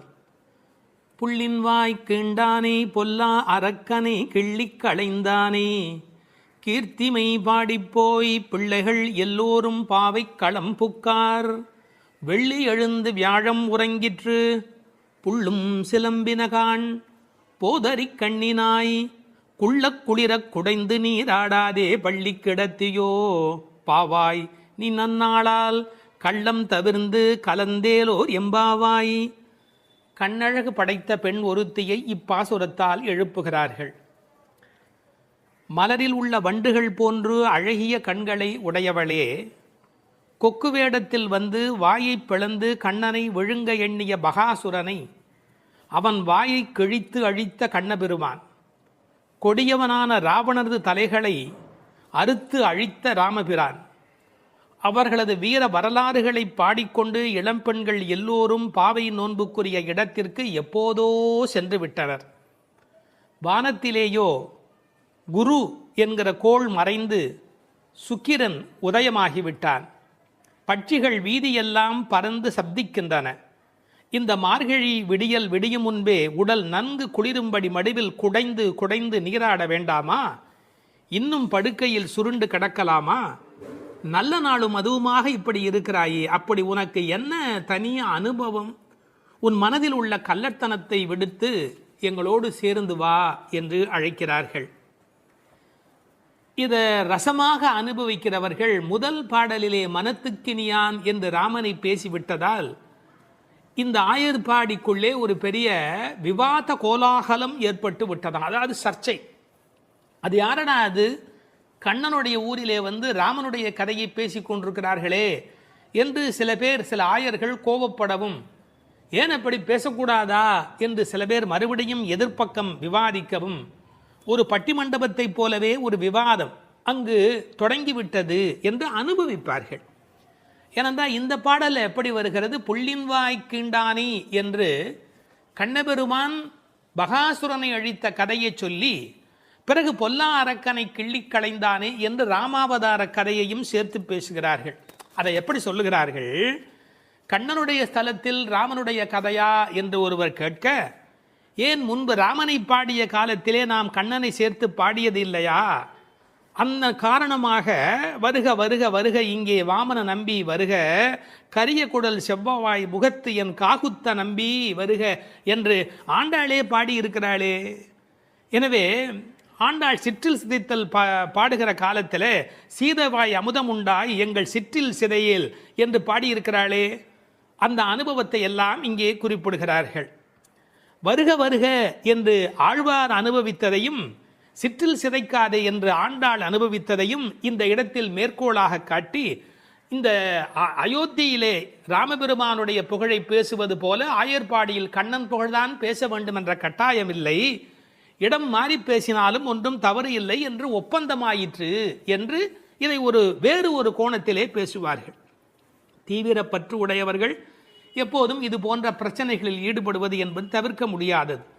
புள்ளின் வாய் கிண்டானே பொல்லா அரக்கனை கிள்ளிக் களைந்தானே. பறவை வடிவத்திலே வந்தவனை அவன் அழித்தவன். பள்ளத்தில் மேயும் பறவை உருக்கொண்டு கள்ளாசுரன் வருவானை தான் கண்டு புள்ளிதுவென்று பொதுக்கோ வாய்க்கிண்டான். அப்படியே வாய்க்கிண்டிட்டான், அப்படியே கிழித்து எறிந்து விட்டான். அப்படி அழித்த வரலாற்றை சொன்னவர்கள் பொல்லா அரக்கனை கிள்ளிக் களைந்தானே என்று ராவணனை கொன்றதை பேசுகிறார்கள். இந்த எழுப்புகிற பெண்கள் இந்த பாடலை எல்லாம் கருத்தை எல்லாம் சொல்லி எழுப்புகிறார்கள். உரை கண்டவர்கள் கேட்டார்கள், பொல்லா அரக்கன் என்ற ராவணனை குறிப்பிட்டால் நல்ல அரக்கன் உண்டோ? என்ன நயம் பாருங்கள். உண்டு, அரக்கர் குலத்தில் பிறந்தாலும் விபீஷணன் நல்ல அரக்கன், ராவணனோ பொல்லா அரக்கன். அவனோடு பெரிதாக போர் செய்தார் என்று சொல்ல முடியாதான், கிள்ளிக் களைந்தார். தமிழில் ஒரு பழக்கம் உண்டு, யாராவது ரொம்ப அலட்சியமாக நினைச்சா என்ன கிள்ளுக்கிறன்னு நினைச்சுக்கிட்டியா என்று கேட்பார். அப்படி ராவனுடைய தலைகளை ராமன் கிள்ளினானான், கிள்ளி களைந்தானே. அதுக்கு வேற ஒரு பொருள் உண்டு. தன்முனைப்பு உள்ளவர்கள் பரமாத்மாவால் அழிக்கப்படுவார்கள் என்கிற அந்த உணர்வு 10 தலை ஒருவருக்கு உண்டு என்ற கதையை அப்படியே எடுத்துக்கொள்வதை விட, பன்முகமாக ஆசை தலி விரித்து ஆடுகிற போது ஒருமுகமுடைய பரமாத்மா மனதை நாம் ஒருமுகப்படுத்தினால் நமக்கு உள்ளே இருக்கிற பன்முகம் அழிந்து போகும் என்று உருவகமாக எடுத்துக்கொண்டு அனுபவிப்பவர்களும் உண்டு. இப்படி ராவணனை அழித்த வரலாற்றை பேசி கீர்த்திமை பாடிப்போய் பிள்ளைகள் எல்லோரும் பாவை களம் புக்கார். இந்த நெல் பயிரிடுகிற இடத்துக்கு நெற்களம் என்று பெயர். அதுபோல் பாவையின் நோன்பு நோற்கிற இடத்துக்கு பாவைக்களம் என்று பெயர். யாருடைய புகழை பாடுகிறார்கள்? கீர்த்திமை பாடி, ராமன் கண்ணன் இருவருடைய புகழையும் பாடி, கீர்த்தி புகழை பாடி, பிள்ளைகள் எல்லோரும் சின்ன குழந்தைகளாகிய பெண் பிள்ளைகள் எல்லாரும் சேர்ந்து பாவைக்களம் புக்கார். அவங்கெல்லாம் நோன்பு நோக்கிற இடத்துக்கு போய்விட்டார்கள், நான் மட்டும் உனக்காக இங்கே நின்று கொண்டிருக்கிறேன், சீக்கிரம் பாடி என்பது போல் பேசுகிறார். இப்போது பொழுது விடிந்து விட்டது என்பதில் அடையாளம் ரொம்ப நுட்பமான ஒரு அடையாளம். வெள்ளி எழுந்து வியாழம் உறங்கிற்று. அதாவது வெள்ளிக்கிழமை தோன்றிவிட்டது, வியாழக்கிழமை முடிந்து விட்டது இல்லை, குரு ஹோரை போய்விட்டது, சுக்கிரஹோரை தொடங்கி விட்டது. அது இன்னொரு கோணம்.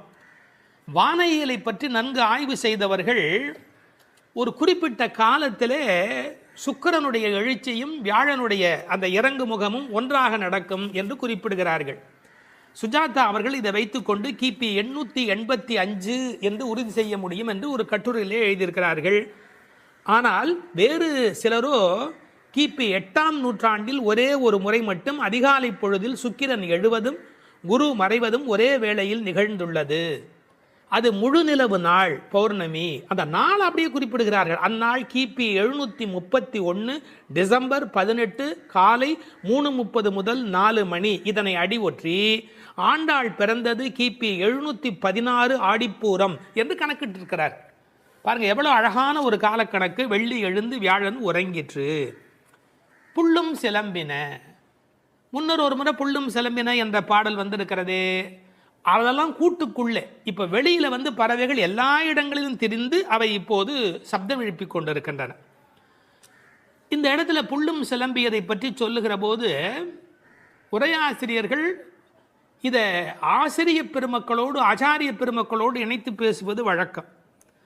குயில் அதுபோல சில ஆச்சாரியர்கள், கொக்கு அதுபோல, அன்னம் போல, கருடன் போல என்று பறவையோடு அவர்கள் ஓமிக்கத்தக்கவர்கள். கண்டத்வனியிலே, அதாவது குரல் வளத்திலே அவர்கள் குயில் மாதிரி. ஏகாகிர சிந்தையில், எப்போதும் மனம் ஒருமுகமாக இருத்தலில் கொக்கு போல, கொக்கொக்கு கூம்பும் பருவத்து என்பார் திருவள்ளுவர். சாரத்தை கிரகித்துக் கொள்வதிலே அன்னபக்ஷி போல, அன்னத்தைப் போல. கைங்கரியம் என்ற தொண்டு செய்வதிலே கருட பட்சியைப் போல, பல்லடிமை திறத்தினாலே என்று பறவையை அப்படியே அடியார்களோடு ஒப்பிடுவதும் வழக்கம். போது அறி கண்ணினாய், போதுன்னு சொன்னால் முட்டு என்று பொருள். தமிழ் ஒரு அழகான மொழி. அரும்பு, முகை, முகிழ், மொட்டு, மலர். பாருங்க, மலருடைய பல நிலைக்கும் பேர் இருக்கு, இன்னும் கூட இருக்கு. அதாவது வெளியில் புறப்படுவது அரும்பு, கொஞ்சம் மேலே வந்தால் அது முகை, கொஞ்சம் அது இதழ் திறக்க ஆரம்பித்தா அது முகிழ், அது நல்ல விரிந்து விட்டாதான் அதுக்கு மலர் அப்படின்னு பேர். ரெண்டுக்கும் நடுவில் இருக்க போது போதுன்னு பேர். அந்த போது அது போன்ற கண்களை உடையவள். அதில் வண்டு உட்கார்ந்திருப்பதை போன்ற கண். ஐயா, வெள்ளையாக கண்ணில் ஒரு பகுதி இருக்குது, கருப்பாக ஒரு பகுதி இருக்குது. அது வெள்ளையாக இருக்கிற மலர், அதன் மேலே கருப்பாக இருக்கிற வண்டு உட்கார்ந்திருக்கிற தன்மையினை போதறி கண்ணினாய் என்ற ஓமையாக குறிப்பிட்டார்கள். குளிக்கிறது எப்படி குளிக்கணுமா? குள்ள குளிர குடைந்து நீர் ஆடு. அப்படி ஆடாதே, பள்ளிக்கிடத்தியோ பாவாய் நீ. இந்த பெண்ணம்பெரிய அப்படிங்கிற ஒரு சொல்லாட்சி உண்டு. அதுபோல குள்ள குளிர என்ற வார்த்தையை பயன்படுத்தி